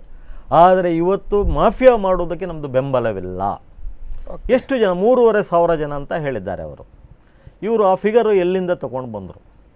3,500 ಜನರ ಹತ್ರ ಎಷ್ಟು ದೋಣಿಗಳಿದೆ? ಇವತ್ತು ಸಂಘಗಳು ಇವತ್ತು ಯಾರೋ ದುಡ್ಡು ಕೊಟ್ಟು ಮಾಡಿರುವಂಥ ಸಂಘಗಳ ಅಥವಾ ಒರಿಜಿನಲ್ ಸಂಘಗಳ ಅಥವಾ ನಮ್ಮ ಈ ಹಿಂದೆ 3-4 ವರ್ಷದ ಹಿಂದೆ ಎಷ್ಟು ಜನ ಇದಕ್ಕೆ ಮರಳುಗಾರಿಕೆ ತಗೊಂಡಿದ್ದಾರೆ? CRZ ಅಲ್ಲಿ ಎಷ್ಟು ಜನ ಮಾಡ್ತಾಯಿದ್ರು? ನಾನ್ CRZ ಅಲ್ಲಿ ಎಷ್ಟು ಜನ ಮಾಡ್ತಾಯಿದ್ದಾರೆ? ಯಾಕೆ ಇವರಿಗೆ ಏನು ಪ್ರಾಬ್ಲಮ್ಮು? CRZ ನಾನ್ CRZಗೆ ಒಂದೇ ಕಾನೂನು ತರಲಿಕ್ಕೆ? ಪಕ್ಕದ ಮಹಾರಾಷ್ಟ್ರದಲ್ಲಿದೆ, ಈಚೆ ಕೇರಳದಲ್ಲಿದೆ, ನಮ್ಮಲ್ಲಿ ಏನು ಪ್ರಾಬ್ಲಮ್? ಹೌದು, ಯಾಕೆ? ಏನು ನಿಜವಾದ ಸಮಸ್ಯೆ ಇಲ್ಲ, ಇಚ್ಛಾಶಕ್ತಿ ಇಲ್ಲ. ಅಲ್ಲ, ಈಗ ಸಚಿವರು ಏನು ಮಾತಾಡ್ತಿದ್ರು ಈಗ ನಮ್ಮ ಜೊತೆಗೆ, ಅವರು ಹೇಳ್ತಾರೆ ಅವ್ರು ಮುಳುಗಿ ತೆಗಿಲಿಕ್ಕೆ ಹೇಳುವಂಥ ವಿಷಯಗಳು ಸ್ಯಾಂಡ್ ಮೈನಿಗೆ ಅಂತ ಮಾಡಿರುವಂಥ ಕಾನೂನು. ಅದು ನಿಮ್ಮದು CRZ ನಾನ್ CRZ ಅಂತ ಬರೋದಿಲ್ಲ. CRZ ಅಲ್ಲಿ ಮರಳುಗಾರಿಕೆಗೆ ನನ್ನ ತಿಳುವಳಿಕೆ ಮಟ್ಟಿಗೆ ಪರ್ಮಿಷನ್ ಇಲ್ಲ, ಹೂಳೆತ್ತೋದಕ್ಕೆ ಮಾತ್ರ ಪರ್ಮಿಷನ್. ಕರೆಕ್ಟ್. ಯಾಕೆಂದರೆ ಕ್ಯಾಟಗರಿಕಲಿ ಸುಪ್ರೀಂ ಕೋರ್ಟ್ ಆರ್ಡ್ರಲ್ಲಿ ಹೇಳ್ತಾರೆ, ಎನ್ವೈರ್ಮೆಂಟಲ್ಲಿ ಯಾವುದೇ ಇಕೋ ಬ್ಯಾಲೆನ್ಸಿಗೆ ಡೇಂಜರ್ ಯಾವುದಿದ್ರೆ ಕೊಡಲಿಕ್ಕಿಲ್ಲ ಅಂತ. ಇರಲಿ, ಅವರು ಹೇಳಿರ್ಬೋದು, ತಗೊಂಡಿರ್ಬೋದು. ಆದರೆ ಅದಕ್ಕೆ ಆದ ಕಾನೂನು ಯಾಕೆ ಇದಕ್ಕೆ ನಾನ್ CRZಗೆ ಅಪ್ಲೈ ಆಗೋದಿಲ್ಲ? ಅದು ರಾಜ್ಯ ಸರ್ಕಾರ ತೀರ್ಮಾನ ಮಾಡ್ಬೋದಲ್ಲ. ರಾಜ್ಯ ಸರ್ಕಾರದವರಿಗೆ ಅವ್ರು ಕೊಟ್ಟಿದ್ದು, ಕಮಿಟಿ ಮಾಡಲಿಕ್ಕೆ ರಾಜ್ಯ ಸರ್ಕಾರದವರಿಗೆ ಅಧಿಕಾರ ಕೊಟ್ಟಿದ್ದಾರೆ. ಖಂಡಿತ ಹೌದು. ರಾಜ್ಯ ಸರ್ಕಾರದವರು ಒಂದು ಕಾನೂನು ತಿದ್ದುಪಡಿ ಮಾಡ್ಬೋದಲ್ಲ. ಅಲ್ಲ, ಯಾಕೆ ಇವರು ನಮ್ಮ ಉಸ್ತುವಾರಿ ಸಚಿವರು ಸೇರಿದಾಗೆ ನಮ್ಮ ಸರ್ಕಾರ ಮತ್ತು ಜನಪ್ರತಿನಿಧಿ ಯಾಕೆ ಮೀನಮೇಷ ಮಾಡ್ತಾರೆ? ಈ ಮೀನಮೇಷ ಅಂದರೆ ಸಿಹಿ ನೀರಿನ ಮರಳುಗಾರಿಕೆ ನಾನು ನಿಮ್ಗೆ ಆವಾಗಲೇ ಸ್ಪಷ್ಟಪಡಿಸಿದಾಗೆ, 1 ಯೂನಿಟ್ ಮರಳು ತೆಗಿಲಿಕ್ಕೆ ಆಲ್ಮೋಸ್ಟ್ ಒಂದು ದೋಣಿಗೆ ಅರ್ಧ ದಿವಸ ಬೇಕಾಗ್ತದೆ. ಯಾಕಂದರೆ ಮೇಲೆ ದಪ್ಪ ಮರಳುಗಳು ಗೊಜ್ಜು ಅಂತ ಹೇಳ್ತಾರೆ, ಅದನ್ನು ಸದರಿಸಿ ಅಡಿಂದ ಮರಳು ತೆಗಿಬೇಕು. ಮರಳು ಒಂದೇ ಸ್ಥಳದಲ್ಲಿ ಸಿಗುವುದಿಲ್ಲ, ನೀವು ಸುಮಾರು ಡಿಸ್ಟೆನ್ಸ್. ಒಂದು ನಿಮಿಷ, ಒಂದು ಕರೆ ಇದೆ. Hello hello hello hello. ಹಾಂ, ನಮಸ್ಕಾರ ಮೇಡಮ್, ಹೇಳಿ, ಎಲ್ಲಿಂದ ಕರೆ ಮಾಡ್ತಿದ್ದೀರಿ? ನಾವು ಬಾರ್ಕೂರಿಂದ ಕರೆ ಮಾಡ್ತಾ ಇದ್ದೇವೆ. ಹಾಂ, ಇವಾಗ ಪುನಃ ಮರಳುಗಾರಿಕೆ ಶುರುವಾಗಿದೆ. ಓಕೆ. ಅಂದಾಜಿ ಕಚೂರಲ್ಲಿ ಇವರು ಗಣಿ ಇಲಾಖೆಯಲ್ಲಿ ಮಹೇಶಿಗೆ ಫೋನ್ ಮಾಡಿ ಕೇಳಿದಾಗ ಅಂದಾಡಿ ಕಚೂರಲ್ಲಿ 4 ಪರ್ಮಿಟ್ ಉಂಟಂತೇಳಿ. ದರ್ಶನ್ ಮಿಸ್ತ್ರಿ, ಮಧು ಪೂಜಾರಿ, ಅರುಣ್ ಡಾಯಸ್ ಮತ್ತೆ ಮೆಲ್ವಿನ್ ಸೆಕ್ಯೂರ. 4 ಜನ. ಮೆಲ್ವಿನ್ ಸೆಕ್ಯೂರ ಮತ್ತೆ ಅರುಣ್ ಡಾಯಸ್ ನಮ್ಮ ಹಾಲೆಕುರಿ ಅಥವಾ ಹಾಲೆಕುರಿ ಜಾಗದಲ್ಲಿ ಇಲ್ಲ. ಅವರು ಬೇರೆಯವರ ಸರ್ವೆ ತಗೊಂಡು ಈ ಜಾಗದಲ್ಲಿ ಮಾಡ್ತಾರೆ. ನಮ್ಗೆ ಮೇನ್ ನಮ್ದು ಏನ್ ಪ್ರಾಬ್ಲಮ್ ಅಂತ ಹೇಳಿದ್ರೆ ನೀರಿನ ಸಮಸ್ಯೆ. ಉಪ್ಪು ನೀರು, ಬಾವಿಯಲ್ಲಿ ನೀರಿಲ್ಲ. ಮೀನುಗಾರಿಕೆಗೂ ಸಹ ಇದಾಗಿದೆ, ಪ್ರಾಬ್ಲಮ್ ಆಗಿದೆ. ಇನ್ನೊಂದು ಏನ್ ಗೊತ್ತುಂಟ, ಇದು ನಮಗೆ ದಿನನಿತ್ಯದ ಬಳಕೆಗೆ ನಮ್ಗೆ ತುಂಬಾ ಪ್ರಾಬ್ಲಮ್ ಆಗಿದೆ. ನಾವು ಎಷ್ಟು ವರ್ಷದಿಂದ ನಾವು ಹೋರಾಟ ನಡೆಸಿದ್ರು ಸಹ ಇದೇ ರೀತಿಯಲ್ಲಿ ಗಣಿ ಇಲಾಖೆಯಿಂದ ಪರ್ಮಿಷನ್ ಕೊಟ್ಟಿದ್ರೆ ನಮ್ಮ ಸಾರ್ವಜನಿಕರ ಪಬ್ಲಿಕರ ಗತಿ ಏನು ಅಷ್ಟು. ಓಕೆ, ಟೆಲ್ಮಾ ಅವರೇ, ಈಗ ನಿಮ್ಮ ಜೊತೆ ಮಾತಾಡಲಿಕ್ಕೆ ಶರಶ್ಚಂದ್ರ ಹೆಗಡೆ ಅವರು ಇದ್ದಾರೆ.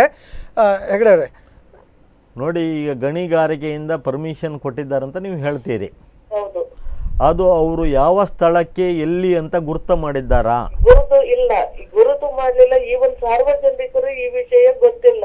ನಾವು ಇಂಥವ್ರು ತೆಗಿತಾರಂದ್ರೆ ಗಣಿ ಇಲಾಖೆಗೆ ಫೋನ್ ಮಾಡಿದಾಗ ಅವ್ರು ಈ ವಿಷಯ ಹೇಳಿದ ಹೊತ್ತು ಇಲ್ಲಿ ಬಂದು ಯಾವ ಅಧಿಕಾರಿಯು ನಮ್ಮ ಇದು ಮಾಹಿತಿ ಕೊಡ್ತಾ ಇಲ್ಲ.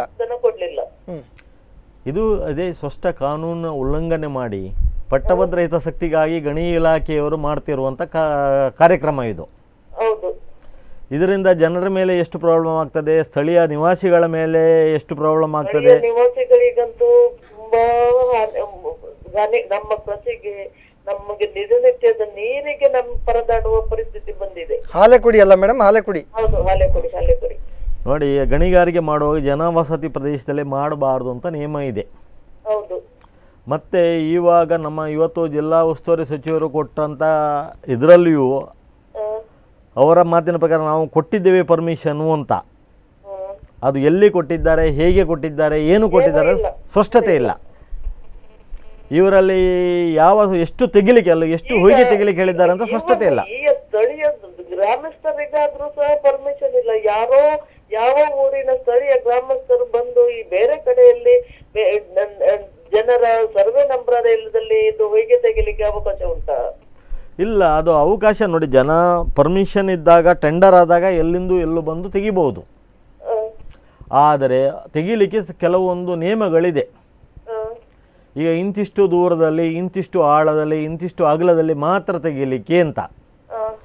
ಅದು ಇಲ್ಲದೆ ಇರುವುದೇ ಇವತ್ತು ನಮಗೆ ಇರುವ ದೊಡ್ಡ ಸಮಸ್ಯೆ. ಈವನ್ ಸರ್, ನಮ್ಮ ನದಿಗಳು ಅಷ್ಟು ಆಳ ಇರ್ಲಿಲ್ಲ. ಆಳ ಇರ್ಲಿಲ್ಲ ಅಂದ್ರೂ ಸರ್ ನಮ್ಗೆ ದಿನನಿತ್ಯ ಈಗ ನಮ್ಗೆ ಕೃಷಿಗೆ ಹೊಯ್ಗೆಗೆ ಎಷ್ಟು ಪ್ರಾಬ್ಲಮ್ ಆಗಿದೆ. ನಮ್ಮ ನಾಡ ದೋಣಿಗೆ ಮಣ್ಣು ಹೊಯ್ಗೆ ತೆಗಿಲಿಕ್ಕೆ ಅವಕಾಶ ಉಂಟಾ ಈಗ? ಇಲ್ಲ, ಅದನ್ನೇ ನಾನು ಹೇಳ್ತಾ ಇರೋದು. ನಾಡ ದೋಣಿಗೆ ಅವಕಾಶ ಕೊಡಬೇಕು, ಈ ಮರಳುಗಾರಿಕೆ ದಂಧೆಗೆ ಅವಕಾಶ ಕೊಡಬಾರ್ದು ಅಂತ. ನದಿ ಆಳದಿಂದ ಹುಲಿಗಳು ತೆಗಿಲಿಕ್ಕೆ ಕೇಳುದಿಲ್ಲ ಅಲ್ಲ? ಇಲ್ಲ, ಅವರು ನೋಡಿ ಪ್ರಾಬ್ಲಮ್ ಆಗಿದೆ ಅಲ್ಲ? ಅದೇ ಹೊರಗಡೆ ಜನ ತಂದು ಆಳದಿಂದ ಅವ್ರ ದಂಧೆಗಾಗಿ ತೆಗಿತಾ ಇದ್ದಾರೆ, ಅಂದ್ರೆ ಬಿಸ್ನೆಸ್. ಹೌದು. ಇವಾಗ ಈ ಮರಳುಗಳು ನಮ್ಮ ಜಿಲ್ಲೆಯಿಂದ ಹೆಚ್ಚು ಹೊರ ಜಿಲ್ಲೆಗಳಿಗೆ ಹೋಗ್ತಾ ಇದೆ. ಅವರಿಗೆ ನಮ್ಮಲ್ಲಿ ನೀವು ಕೊಡೋದ್ರಿಂದ ಡಬಲ್ ರೇಟ್ ಅವರಿಗೆ ಸಿಗ್ತಾ ಇದೆ ಸ್ಥಳದಲ್ಲಿ. ಅದನ್ನು ನಿಲ್ಲಿಸಬೇಕು. ನಮ್ಮ ಇದನ್ನ ಮಾಡಬಾರ್ದು. ಇದರಿಂದ ಮುಂದೆ ಕುಡಿಯೋ ನೀರಿಗೆ, ತೋಟಕ್ಕೆ, ಕೃಷಿಗೆ ಅದಕ್ಕೆಲ್ಲ ತೊಂದರೆ ಆಗ್ತದೆ ಅಂತ ಇವಾಗ ನಾವು ಅದರ ಬಗ್ಗೆ ಹೋರಾಟ ಮಾಡ್ತಾ ಇದ್ದೀವಿ. ಅಲ್ಲ, ನಮ್ಮಿಂದ ಹೆಚ್ಚಾದ ವಸ್ತು ತಗೊಂಡು ಹೋಗ್ಲಿ. ಇದು ಇಷ್ಟು ಹಗರಣವನ್ನು ಯಾಕೆ ಗೌರ್ಮೆಂಟ್ ಇದುವಾಗ ಮಾಡುದಿಲ್ಲ ಅಂತ ಹೇಳಿ. ಅಲ್ಲ ಮೇಡಮ್, ನಮ್ಮಿಂದ ಹೆಚ್ಚಾದಂತ ವಸ್ತುವನ್ನು ಬೇರೆಯಲ್ಲಿ ತಗೊಂಡು ಹೋಗ್ಲಿ. ಅವರು ಸಹ ಭಾರತ ದೇಶ ಪ್ರಜೆ, ಕರ್ನಾಟಕದ ರಾಜ್ಯದವರು. ನಮ್ಗೆ ಹೆಚ್ಚಾಗುವುದು ಹೇಗೆ? ನಮ್ಮ ಕೃಷಿಗೂ ಸಮೇತ ನಮ್ಗೆ ಏನು ಸಹ ಒಳಗೆ ಸಿಗುದಿಲ್ಲ ಅಲ್ಲ? ಅದೇ ಫಸ್ಟ್ ನಮ್ಮ ಲೋಕಲ್ ಮಧ್ಯಮ ವರ್ಗದವ್ರಿಗೆ ಏನ್ ಹಾಕೋದು? ಅದೇ ಲೋಕಲ್ನವರಿಗೆ, ಇವನ್ ತೆಂಗಿನಕಾಯಿಗೆ ದರವೇ ಇಲ್ಲ. ಲೋಕಲ್ನವರಿಗೆ ಪ್ರಥಮ ಆದ್ಯತೆ ಕೊಡಬೇಕು ಅಂತ ನಾವು ಹೇಳ್ತಾ ಇರೋದು. ಅದನ್ನು ಬಿಟ್ಟು ಬೇರೆ ಎಲ್ಲರಿಗೂ ಕೊಡ್ತಾ ಇದ್ದಾರೆ. ಅದು ಇವಾಗ ಗಣಿಗಾರಿಕೆ ಆಗಿ ಹೋಗಿದೆ. ಮರಳು ಇವತ್ತು ಗಣಿಗಾರಿಕೆ ಆಗಿದೆ. ಇದರಿಂದ ಮುಂದೆ ಆಗಬಹುದ ಅನಾಹುತದ ಬಗ್ಗೆ ಇವತ್ತು ಇವರಿಗೆ ಯಾವ ರೀತಿಯ ಜ್ಞಾನ ಇಲ್ಲ. ಹೌದು. ಈಗ ನದಿಗಳಲ್ಲಿ ಏನಾದ್ರೂ ನಾವು ಈಗ ಏನಾದ್ರೂ ಮಾಡ್ಲಿಕ್ಕೆ ಹೋದ್ರೆ ನಮ್ಮ ಜೀವಕ್ಕೆ ಅಪಾಯ ಆಗಿದೆ. ಯಾವುದು ಸಾವು ನಾವು ಉಂಟಾಗಿದೆ ಈ ನದಿಯಲ್ಲಿ. ಇಷ್ಟು ವರ್ಷ ಈಗ ನಾವು ಹುಟ್ಟಿನಿಂದ 60-50 ವರ್ಷ ಆಯ್ತು. ಮುಂಚೆ ಈಗ 40 ವರ್ಷ ಮುಂಚೆ ಈಗ ಏನಾಗ್ಲಿಲ್ಲ. ಈಗ 10 ವರ್ಷ ಹಿಂದೆ ಈಗ ಇದೆಲ್ಲ ಸಮೃದ್ಧಿ ಪರಿಹಾರ ಇದಾಗಿದೆ. ಇಲ್ಲ ಹೆಗಡೆ, ಈಗ ಈ ವಿಷಯದ ಬಗ್ಗೆ ಜಿಲ್ಲಾ ಉಸ್ತುವಾರಿ ಸಚಿವರಾಗಲಿ ಅಥವಾ ಜನಪ್ರತಿನಿಧಿಗಳಾಗಲಿ ಅಥವಾ ಇಲಾಖೆಗಳಾಗಲಿ ಅಥವಾ ಜಿಲ್ಲಾಧಿಕಾರಿಗಳಿಗೆ ಬಹಳ ಸೀರಿಯಸ್ ಮ್ಯಾಟರ್ ಇದು. ಬರೀ ಹಾಲೆ ಕುಡಿಯೋ ವಿಚಾರ ಮಾತ್ರ ಅಲ್ಲ. ಏನಾಗಿದೆ, ಎಲ್ಲ ಜನಪ್ರತಿನಿಧಿಗಳು ಜಾಣ ಕೂಡು ಕಿರುಡುತನ ಪ್ರದರ್ಶಿಸಿದ್ದಾರೆ. ಇಲ್ಲ ಅಂದ್ರೆ ಏನಾಗುತ್ತೆ ಅಂದ್ರೆ, ಇದು ನೋಡಿ, ಇದು ಕಳೆದ ವಾರ ಕೂಡ ಇದೇ ರೀತಿಯ ಪ್ರತಿಕ್ರಿಯೆಗಳು ನಮಗೆ ಬಂದಿದೆ. ಈ ವಾರ ಮತ್ತೆ ಪುನಃ ಅದೇ ರೀತಿಯ ಪ್ರತಿಕ್ರಿಯೆ ಬರ್ತಾ ಇದೆ. ಜನ ದಂಗೆ ಏಳುವಂಥ ಪರಿಸ್ಥಿತಿಯನ್ನು ಅಧಿಕಾರಿಗಳು ಮತ್ತು ಸ್ಥಾಪಿತ ಹಿತಾಸಕ್ತಿ ವರ್ಗಗಳು ಸೃಷ್ಟಿ ಮಾಡ್ತಾವ, ಅಥವಾ ಇದು ಏನು ಗ್ರಾಮೀಣ ಕೃಷಿಕರು ಮತ್ತು ಸಾಂಪ್ರದಾಯಿಕ ಮೀನುಗಾರರ ಮೇಲೆ ನಡೆಯುವ ದೌರ್ಜನ್ಯಕ್ಕೆ ಯಾರು ಕೇಳೋರು ಇಲ್ಲ ಅಂತನ್ನುವಂಥ ಒಂದು ಅಭಿಪ್ರಾಯವ? ಈ ಒಟ್ಟಾರೆಯಾಗಿ ಏನಿದು ಅಂತ ಗೊತ್ತಾಗ್ತಿಲ್ಲ. ಮೇಡಮ್ ಅವರು ಕಣ್ಣೀರು ಹಾಕ್ಕೊಂಡು ಮಾತಾಡ್ತಾ ಇದ್ದಾರೆ. ಹಾಗಾದರೆ ಇಷ್ಟು ಮಾಡಿಯೂ ಒಂದು ವ್ಯವಸ್ಥೆಗೆ, ಒಂದು ಪ್ರಜಾಪ್ರಭುತ್ವ ವ್ಯವಸ್ಥೆಯಲ್ಲಿ ಒಂದು ಪ್ರಜೆಗಳಿಗೆ, ಸಾಮಾನ್ಯ ಪ್ರಜೆಗಳಿಗೆ ಬದುಕಲಿಕ್ಕೆ ಅವಕಾಶವೇ ಇಲ್ವಾ? ಇವತ್ತು ಆಡಳಿತ ಯಂತ್ರ ಜಿಡ್ಡು ಹಿಡಿದಿದೆ. ನಾನು ಯಾವುದು ಪಕ್ಷದ ಪರ ಅಥವಾ ವಿರೋಧ ಮಾತಾಡ್ತಾ ಇಲ್ಲ. ಇದು ಆಡಳಿತ ನಡೆಸುವವರು ನೋಡಬೇಕಾಗಿರೋದು. ವಿರೋಧ ಪಕ್ಷದವರು ಅದನ್ನು ಸರಿ ಮಾಡಬೇಕು. ಇವತ್ತು ಎಲ್ಲ ರಾಜಕಾರಣಿಗಳಿಗೂ ಹೊಣೆಗಾರಿಕೆ ಇದೆ. ಯಾವ ಪಕ್ಷದವರು ಇರ್ಬೋದು, ಪಕ್ಷದವರು ಇಲ್ಲದೇ ಇರ್ಬೋದು. ರಾಜಕಾರಣದಲ್ಲಿ ರಾಜಕಾರಣಿ ಅಂತ ಇದ್ದವರಿಗೆ ಹೊಣೆಗಾರಿಕೆ ಇದೆ. ಹೌದು. ಇವತ್ತು ಇದೇ ಥರ ಮರಳು ತೆಗೆದ್ರೆ ನಾವು ಒಂದು ದಿವಸ ಕೋಲಾರ ತುಮಕೂರು ಆಗೋದ್ರಲ್ಲಿ ಯಾವ ಸಂಶಯ ಇಲ್ಲ. ಖಂಡಿತ ಖಂಡಿತ. ಅಲ್ಲಿಗೂ ನಮಗೂ ಡಿಫರೆನ್ಸ್ ಇಷ್ಟೇ, ಅಲ್ಲಿ ನೀರು ನೋಡಲಿಕ್ಕಿಲ್ಲ, ನಮಗೆ ಉಪ್ಪು ನೀರಿದೆ ಬಳಕೆ ಮಾಡಲಿಕ್ಕೆ ಆಗೋದಿಲ್ಲ. ಆ ಥರದ ದಿನ ಇನ್ನು ಹೆಚ್ಚು ದೂರ ಇಲ್ಲ. ಮತ್ತು ಇದೇ ಥರ ಹೋದರೆ ನಮ್ಮ ಒಂದು ಈ ಅವಿಭಾಜ್ಯತ ದಕ್ಷಿಣ ಕನ್ನಡ ಜಿಲ್ಲೆ ಅಥವಾ ಉಡುಪಿ ಜಿಲ್ಲೆಯಲ್ಲಿ ಯಾವ ರೀತಿಯಲ್ಲಿ ನಾವು ಇವಾಗ ನಡ್ಕೊಂಡು ಬಂದಿದ್ದೀವಿ, ಇಡೀ ಜನಜೀವನ ಅಸ್ತವ್ಯಸ್ತವಾಗ್ತದೆ. ಓಕೆ, ಖಂಡಿತ ಖಂಡಿತ. ಇದರಿಂದ ನೆತ್ತರು ಕೋಡಿ ಹರಿದ್ರೂ ಆಶ್ಚರ್ಯ ಇಲ್ಲ. ಈ ಮಾಫಿಯಾ ಅನ್ನೋದೀಗ ಮೈನ್ಸ್ ಮಾಫಿಯಾ ನಮ್ಮ ಬಳ್ಳಾರಿ ಮಾಫಿಯಾದ ರೀತಿಯ ಬೆಳೀತಾ ಇದೆ. ಖಂಡಿತ ಇಲ್ಲ ಇಲ್ಲ ಈ ಬಗ್ಗೆ ನಾವು ಗಂಭೀರವಾಗಿ ಮುಂದೆ ಚರ್ಚೆ ಮಾಡೋಣ ಶರಶ್ಚಂದ್ರ ಹೆಗಡೆ ಅವರೇ. ಅದಕ್ಕಿಂತ ಮೊದಲು ಒಂದು ಸಣ್ಣ ವಿರಾಮವನ್ನು ತಗೊಳ್ಳುವ. ವೀಕ್ಷಕರೇ, ನಮ್ಮ ಕಾರ್ಯಕ್ರಮ ಮುಂದುವರಿತದೆ. ಅದ್ರ ಮಧ್ಯೆ ಒಂದು ಚಿಕ್ಕ ಬ್ರೇಕ್.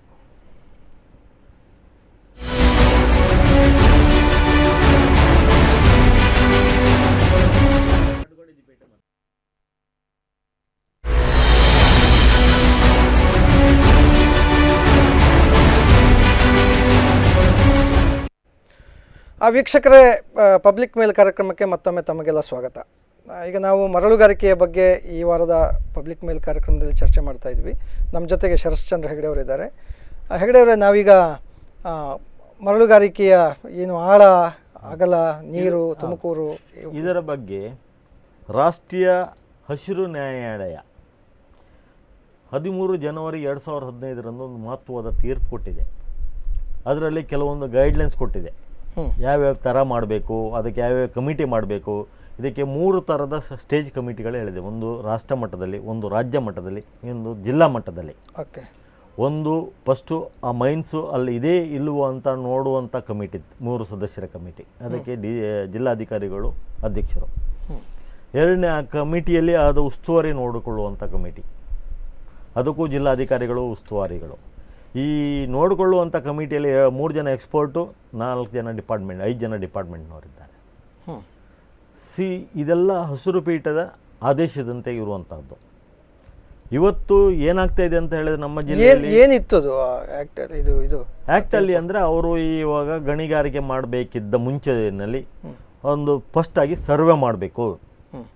ಅಲ್ಲಿ ಎಷ್ಟು ಈಗ ಸ್ಯಾಂಡ್, ಎಕ್ಸಾಂಪಲ್ ಸ್ಯಾಂಡಿಗೆ ಎಷ್ಟು ಸ್ಯಾಂಡ್ ಕಲೆಕ್ಷನ್ ಆಗಿದೆ ರಿವರ್ ಬೆಡ್ಡಲ್ಲಿ, ಎಷ್ಟು ದೂರದಿಂದ ಎಷ್ಟು ದೂರದಲ್ಲಿ ಕಲೆಕ್ಷನ್ ಆಗಿದೆ.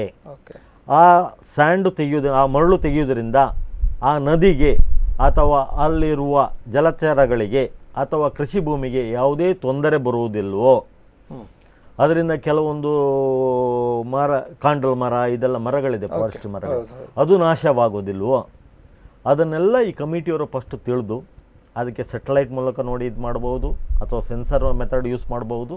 ಯಾವುದೇ ಮೆಥಡಲ್ಲಿ ಟೆಕ್ನಿಕಾಲಜಿಯಲ್ಲಿ ಯೂಸ್ ಮಾಡಿ ಅವರು ಫಸ್ಟ್ ಅರೈವಲ್ ಆಗಬೇಕು. ಓಕೆ, ಇಂತಿಷ್ಟು ಕ್ಯೂಬಿಕ್ ಮೀಟರ್ ಮರಳು ಅಥವಾ ಇದು ತೆಗೆಯಬಹುದು ಅಂತ. ಆಮೇಲೆ ಅದನ್ನು ಎಕ್ಸ್ಪರ್ಟೈಸ್ ಕಮಿಟಿ ಕೊಟ್ಟು ನಮ್ಮ ಎನ್ವೈರ್ಮೆಂಟಲ್ ಡಿಪಾರ್ಟ್ಮೆಂಟಿಂದ ಕ್ಲಿಯರೆನ್ಸ್ ತಗೊಂಡು ಅದಕ್ಕೆ ಫಾರ್ಮ್ ನಂಬರ್ 1A ಅಂತ ಒಂದು ಕೊಟ್ಟಿದ್ದಾರೆ. ಅದರಲ್ಲೆಲ್ಲ ಡೀಟೇಲ್ಸ್ ಇದೆ. ಅದು ಬ್ರಿಡ್ಜಿನಿಂದ ಎಷ್ಟು ದೂರದಲ್ಲಿದೆ, ಆ ಕಂಡೀಷನ್ಸ್ಗಳು ಅದರಲ್ಲಿದೆ. ಆಮೇಲೆ national highway, railway line, railway bridge, state highway, district main road, ಅಥವಾ ಜನ ವಸತಿ ಪ್ರದೇಶದಿಂದ ಎಷ್ಟು ದೂರದಲ್ಲಿದೆ, ಧಾರ್ಮಿಕ ಸ್ಥಳ, ಶಾಲೆ, ಇತರ ಸ್ಥಳದಿಂದ ಎಷ್ಟು ದೂರದಲ್ಲಿದೆ, ಕಂಪ್ಲೀಟ್ ಡೀಟೇಲ್ ಕೊಡಬೇಕಾಗುತ್ತೆ. ಓಕೆ. ಆ ರಸ್ತೆಯಲ್ಲಿ ಯಾವುದಾದ್ರೂ ಧಾರ್ಮಿಕ ಕ್ಷೇತ್ರ ಇದೆಯಾ ಅಥವಾ ಟೂರಿಸಂ ಪ್ಲೇಸ್ ಇದೆಯಾ, ಇದೆಲ್ಲ ಮಾಹಿತಿ ಕೊಟ್ಟು ಅವರು ಅಲ್ಲಿಂದ ಪರ್ಮಿಷನ್ ತಗೊಳ್ಬೇಕಿತ್ತು. ಇಲ್ಲಿ ನಮ್ಮಲ್ಲಿದು ನೋಡಿದಾಗ ಇದು ಯಾವುದೂ ಪರ್ಮಿಷನ್ ತಗೊಂಡಾಗಿಲ್ಲ. ಈ ಕಾನೂನಿನ ಇನ್ನೊಂದು ಭಾಗ ನೋಡಿಕೊಂಡು ಮಾಡಿರುವಂಥದ್ದೇ ಕಾಣಿಸ್ತದೆ. ಇವಾಗ ನಾವು ಗಣಿ ಇಲಾಖೆಗೆ ಕೇಳುವಂಥ ನೇರ ಪ್ರಶ್ನೆ, ಇವಾಗ CRZ ಝೋನಲ್ಲಿ, ನಾನ್ CRZ ನೀವು ಯಾಕೆ ಈವರೆಗೆ ಕೊಟ್ಟಿಲ್ಲ, ಮಾಡಿಲ್ಲ ಅಂತ ನಿಮ್ಮಲ್ಲಿ ಸ್ಪಷ್ಟ ಉತ್ತರ ಇನ್ನೂ ಇಲ್ಲ. ಹೌದು, CRZ ಅಲ್ಲಿ ನಿಮಗೆ ಈ ಥರ ಪರ್ಮಿಷನ್ ಕೊಡ್ಲಿಕ್ಕೆ ಆಗುವಾಗ ನಾನ್ CRZಗೆ ಅದೇ ರೂಲ್ನ ಅಪ್ಲಿಕೇಬಲ್ ಮಾಡ್ಬೋದಲ್ಲ, ಯಾಕೆ ಮಾಡಿಲ್ಲ? ಅದರ ಮೇಲೆ ಇಚ್ಛಾಶಕ್ತಿ ಇಲ್ಲ. ಅಲ್ಲ, ಈಗ ನಾವು ಸಚಿವರ ಜೊತೆ ಮಾತಾಡುವಾಗಲೂ ಕೂಡ ಸಚಿವರು ಏನು ಹೇಳಿದ್ರೆ, ನಾವು 4 ಟೆಂಡರ್ ಕೊಟ್ಟಿದ್ದೇವೆ, 8 ಟೆಂಡರ್ ಕೊಟ್ಟಿದ್ದೇವೆ, ಬರೀ ಬಿಸ್ನೆಸ್ ಬಗ್ಗೆನೇ ಅವರು ಮಾತಾಡ್ತಾರೆ. ಅದು ಏನಂದರೆ ಅವರು ಸಚಿವರು ಹೇಳಿದ್ದು ಒಂದು ಭಾಗ ಅಂದರೆ, ಈಗ ನಾನ್ CRZ ಅಲ್ಲಿ ಬ್ಲಾಕ್ಗಳು, ಮರಳುಗಳ ದಿಬ್ಬಗಳನ್ನು ಗುರುತಿಸುವಿಕೆ ಮಾಡಿ 1.5 ವರ್ಷ ಹಿಂದಾಗಿದೆ. ಜಿಲ್ಲೆಯಲ್ಲಿ ಒಂದು 25-30 ಬ್ಲಾಕ್ಗಳನ್ನು ಗುರುತಿಸಿದ್ದಾರೆ. ಅದರಲ್ಲಿ ಇವಾಗ 3 ಬ್ಲಾಕ್ಗಳನ್ನು ನಮ್ಮ IRB ನ್ಯಾಷನಲ್ ಹೈವೇ ಅವರಿಗೆ ಕೊಟ್ಟಿದ್ದಾರೆ. ಒಂದು 2-3 ಬ್ಲಾಕು ನಮ್ಮ ಇವರಿಗೆ ಕೊಟ್ಟಿದ್ದಾರೆ, ನವಯುಗ ಕನ್ಸ್ಟ್ರಕ್ಷನ್ ಅವರಿಗೆ. ಈಗ ಒಂದು 4 ಬ್ಲಾಕು ಸಚಿವರು ಮಾತಾಡ್ತಾ ಇರುವ 4 ಬ್ಲಾಕು ನನ್ನ ತಿಳುವಳಿಕೆ ಮಟ್ಟಿಗೆ 3 SCಗೆ 1 STಗೆ ಕಾದಿರಿಸಿ ಕೊಟ್ಟಂಥ ಬ್ಲಾಕು. Okay okay okay. ಅದರ ಟೆಂಡರ್ ಆಗಿದೆ. ಅದು ಟೆಕ್ನಿಕಲ್ ಪ್ರೋಸೆಸ್ ಹೋಗುವಾಗ ಅವರಿಗೆ ಯಾವ ಬೇಸಿಸಲ್ಲಿ ನೀವು ರಿಸರ್ವೇಷನ್ ಇಟ್ಟಿದ್ದೀರಿ, ಎಷ್ಟು ಬ್ಲಾಕ್ ಇದೆ, ಅದರ ಬಗ್ಗೆ ಕ್ಲಿಯರ್ ಡೀಟೇಲ್ ಕೊಟ್ಟಿಲ್ಲ ಅಂತ ರಾಜ್ಯದ ಉಚ್ಚ ನ್ಯಾಯಾಲಯದಲ್ಲಿ ರಿಟ್ ಪಿಟಿಷನ್ ಹಾಕಿದ್ರು. ಓಕೆ. ಇವತ್ತು ಸಚಿವರು ಹೇಳ್ತಾರೆ ರಿಟ್ ಪಿಟಿಷನ್ ತೆಗೆದಿದ್ದಾರಂತ. ನನಗೆ ನೋಡಿ ಅಲ್ಲೂ ಕೂಡ ಪಾಪ ಏನು ಅವ್ರು ಮಾತಾಡ್ತಾರೆ ಹೇಳಿದರೆ ರಿಟ್ ಪಿಟಿಷನ್ನು ಅವರು ಪಾಪ ಕಷ್ಟಪಟ್ಟು ಹೋರಾಟ ಮಾಡಿ ರಿಟ್ ಪಿಟಿಷನ್ ವೆಕೆಟ್ ಮಾಡಿಸಿದ್ದಾರೆ ಅಂತ. ಅಂದರೆ ಎಲ್ಲ ಒಂದು ಕಡೆ ಅವರು ಸಂಪೂರ್ಣವಾಗಿ ಈ ಗ್ರಾಮೀಣ ಜನರ ಬದುಕಿನ ಬಗ್ಗೆ ಆಲೋಚನೆ ಮಾಡುವುದಿಲ್ಲ. ಅವರು ಸಂಪೂರ್ಣವಾಗಿ ಆ ಕ್ಷೇತ್ರಕ್ಕೆ ಏನು ಮರಳು ದಂಧೆ ಮಾಫಿಯಾಕ್ಕೆ ಏನು ಪರೋಕ್ಷವಾಗಿ ನಾವು ಅದು ಸರಿಯಾಗಿ ಅವರ ಹೇಳಿಕೆಗಳನ್ನು ಅಬ್ಸರ್ವ್ ಮಾಡಿದರೆ ನಮ್ಗೆ ಗೊತ್ತಾಗುತ್ತೆ. ಸ್ಪಷ್ಟವಾಗಿ ಅವರು ಏನು ಹೇಳ್ತಾರೆ ಅಂದರೆ ನಾವು ಸುಮಾರು ವರ್ಷದಿಂದ 3,500 ಜನ ಏನು ಮರಳುಗಾರಿಕೆ ಬಗ್ಗೆ ಇದು ಮಾಡಿದ್ದಾರೆ, ಅದಕ್ಕೆ ನಾವು ಹೋರಾಟ ಮಾಡ್ತಾಯಿದ್ರು. ಅವರು ಅದನ್ನು ಈಗ ಇದು ರಿನ್ಯೂವಲ್ ಮಾಡ್ಕೊಳ್ಳಿಕ್ಕಾಗಿಲ್ಲ. ಅದಾದ ಮೇಲೆ ಯಾರೋ ಪಿಟಿಷನ್ ಹಾಕಿದ್ರು, ಪಾಪ ಅವರು ಹೋರಾಟ ಮಾಡಿ ಪಿಟಿಷನ್ ಕ್ಯಾನ್ಸಲ್ ವಿಡ್ರಾಲ್ ಮಾಡಿಸ್ಕೊಂಡ್ರು. ಈ ರೀತಿ ಒಬ್ಬ ಸಚಿವವಾಗಿ ಅದ್ರ ಬಗ್ಗೆ ಜ್ಞಾನ ಇಲ್ಲದೆ ಮಾತಾಡಿದ್ರೆ. ಸರ್ವೋಚ್ಚ ನ್ಯಾಯಾಲಯ 2012ರಲ್ಲಿ ತೀರ್ಪು ಕೊಟ್ಟಿದೆ. ಸೆಂಟ್ರಲ್ ಗೌರ್ಮೆಂಟಿಗೆ ಅದರ ಬಗ್ಗೆ ಮಾರ್ಗದರ್ಶನ ನೀಡಿ ಅಂತ ಹೇಳಿದ್ದಾರೆ. ಅದರ ಮೇಲೆ ರಾಷ್ಟ್ರೀಯ ಹಸಿರು ನ್ಯಾಯಪೀಠ ಕೊಟ್ಟಿದೆ, ಎಲ್ಲ ಗೈಡ್ಲೈನ್ಸ್ ಕೊಟ್ಟಿದ್ದಾರೆ. ಇವರು ರಾಜ್ಯದಲ್ಲೇ ಮಾಡಿಕೊಂಡಿರುವಂಥ ನಿಯಮ ಓಕೆ PWD ಮೂಲಕ ಆಕ್ಷನ್ ಮಾಡುವಂಥದ್ದು. ಇದು ನಮ್ಮ ಸೌತ್ ಕನ್ನಡ ಡಿಸ್ಟಿಕಲ್ಲಿ ಬೇರೆ ಬರ್ತದೆ, ಹೊರಗಡೆ ಡಿಸ್ಟಿಕಲ್ಲಿ ನಾನ್ CRZ ಬರೋದಿಲ್ಲ, ಎಲ್ಲ ನಾನ್ CRZ ಝೋನ್ ಬರೋದು. ಇಲ್ಲಿ ಮಾತ್ರ ಅವಿಭಾಜ್ಯ ದಕ್ಷಿಣ ಕನ್ನಡ ಜಿಲ್ಲೆ, ಉತ್ತರ ಕರ್ನಾಟಕದಲ್ಲಿ ಮಾತ್ರ CRZ ಝೋನ್ಗಳು ಬರೋದು. ಬೇರೆ ಜಿಲ್ಲೆಯಲ್ಲಿ ಈ ಪ್ರಾಬ್ಲಮ್ ಇಲ್ಲ. ಈ ನಾನ್ CRZ ಯೂಸ್ ಮಾಡಿದ್ದು ನಾವು ನಮ್ಮ ಬೇಡಿಕೆ ಎಲ್ಲಿವರೆಗೆ ಎದ್ದಿದ್ದೇನೆಂದರೆ, ಯಾವ ಥರ ನೀವು CRZ ಯೂಸ್ ಮಾಡ್ತೀರೋ ಅದನ್ನು ನಾನ್ CRZಗೂ ಯೂಸ್ ಮಾಡಿ. ಯಾರು ತನ್ನ ಹೊಟ್ಟೆಪಾಡಿಯಾಗೆ ಮರಳು ತೆಗಿತಾರೋ ತಲಾಂತರದಿಂದ ಅವರು ಹೇಳಿದ 3,500 ಒಪ್ಲಿಕ್ಕಿಲ್ಲ ನಾನು. ಕೆಲವೊಂದು 1-2 ಸಾವಿರ ಜನ ಬಿಸ್ನೆಸ್ ಮ್ಯಾನ್ ಸೇರಿಸಿ ಬಿಹಾರದ ಜನ ಸೇರಿಸಿರ್ಬೋದು. ಇಲ್ಲಿ ಸಾಧಾರಣ 1,000 ಜನ ಮರಳುಗಾರಿಕೆ ಮಾಡಿಕೊಂಡು ಹಿಂದಿನಿಂದ ಬಂದವರಿದ್ದಾರೆ. ಕರಾವಳಿ ಪ್ರದೇಶದಲ್ಲಿ ಹೆಚ್ಚಾಗಿ ವಾಸ ಇದ್ದಾರೆ. ಹಲೋ, ಹಾಂ ಹೇಳಿ ಸರ್. ಕರಾವಳಿ ಪ್ರದೇಶದಲ್ಲಿ ಅಥವಾ ನದಿ ತೀರದಲ್ಲಿ ವಾಸ ಇದ್ದುಕೊಂಡು ಅವರು ಈಗ ನಾನ್ CRZ ಝೋನಲ್ಲಿ ಮಳೆಗಾಲದಲ್ಲಿ ತೆಗಿಲಿಕ್ಕೆ ಆಗೋದಿಲ್ಲ, ಬೇಸಿಗೆಯಲ್ಲಿ ತೆಗಿತಾ ಇದ್ದಾರೆ. ಓಕೆ, ಒಂದು ಕರೆ ಇದೆ, ದೂರವಾಣಿ ಕರೆ ಇದೆ. ಹಲೋ ಹಲೋ ಹಲೋ ಹಲೋ ದಯವಿಟ್ಟು ನಿಮ್ಮ TV ವಾಲ್ಯೂಮನ್ನು ಕಮ್ಮಿ ಮಾಡಿ ದಯವಿಟ್ಟು. ತಾವು ಯಾರು ಹಲೋ ಹಲೋ ತಾವು ಯಾರು ಮಾತಾಡೋದು ಅಂತ ಹೇಳ್ಬೋದು ಸರ್? ಬೈಕಡಿಂದ ಉದಯ ಮಾತಾಡ್ತಾ ಇದ್ದೀನಿ. ಹಾಂ ಹೇಳಿ. ಈ ಅಕ್ರಮ ಮರಳುಗಾರಿಕೆ ಬಗ್ಗೆ ಮಾತಾಡ್ತಾ ಇದ್ದಾರೆ ಸುಂದರ ಹೆಗಡೆ ಅವರು. ಹೌದು, ತುಂಬಾ ಒಳ್ಳೆ ರೀತಿಯೆಲ್ಲ ಮಾತಾಡ್ತಾ ಇದ್ದಾರೆ. ಹೌದು ಸರ್, ಹೇಳಿ. ಈ ಬಗ್ಗೆ ನಾವು ಸಾಧಾರಣ ಹಾಡಿ ಪಂಚಾಯತ್ ವ್ಯಾಪ್ತಿಯಲ್ಲಿ 2 ಗ್ರಾಮ ಬರುತ್ತೆ, ಬೈಕಡಿ ಮತ್ತು ಹಾರಾಡಿ. ಇಲ್ಲಿ ಸಾಕಷ್ಟು ಒಂದು 8 ವರ್ಷದಿಂದ ಸಾಕಷ್ಟು ಹೋರಾಟವನ್ನು ಮಾಡ್ಕೊಂಡು ಬರ್ತಾ ಇದ್ದೇವೆ. ಇಲ್ಲಿ ಈಗ ಏನಾಗಿದೆ, ದಿನದಿಂದ ಅಕ್ರಮ ಜಾಸ್ತಿ ಆಗ್ತಾನೆ ಇದೆ.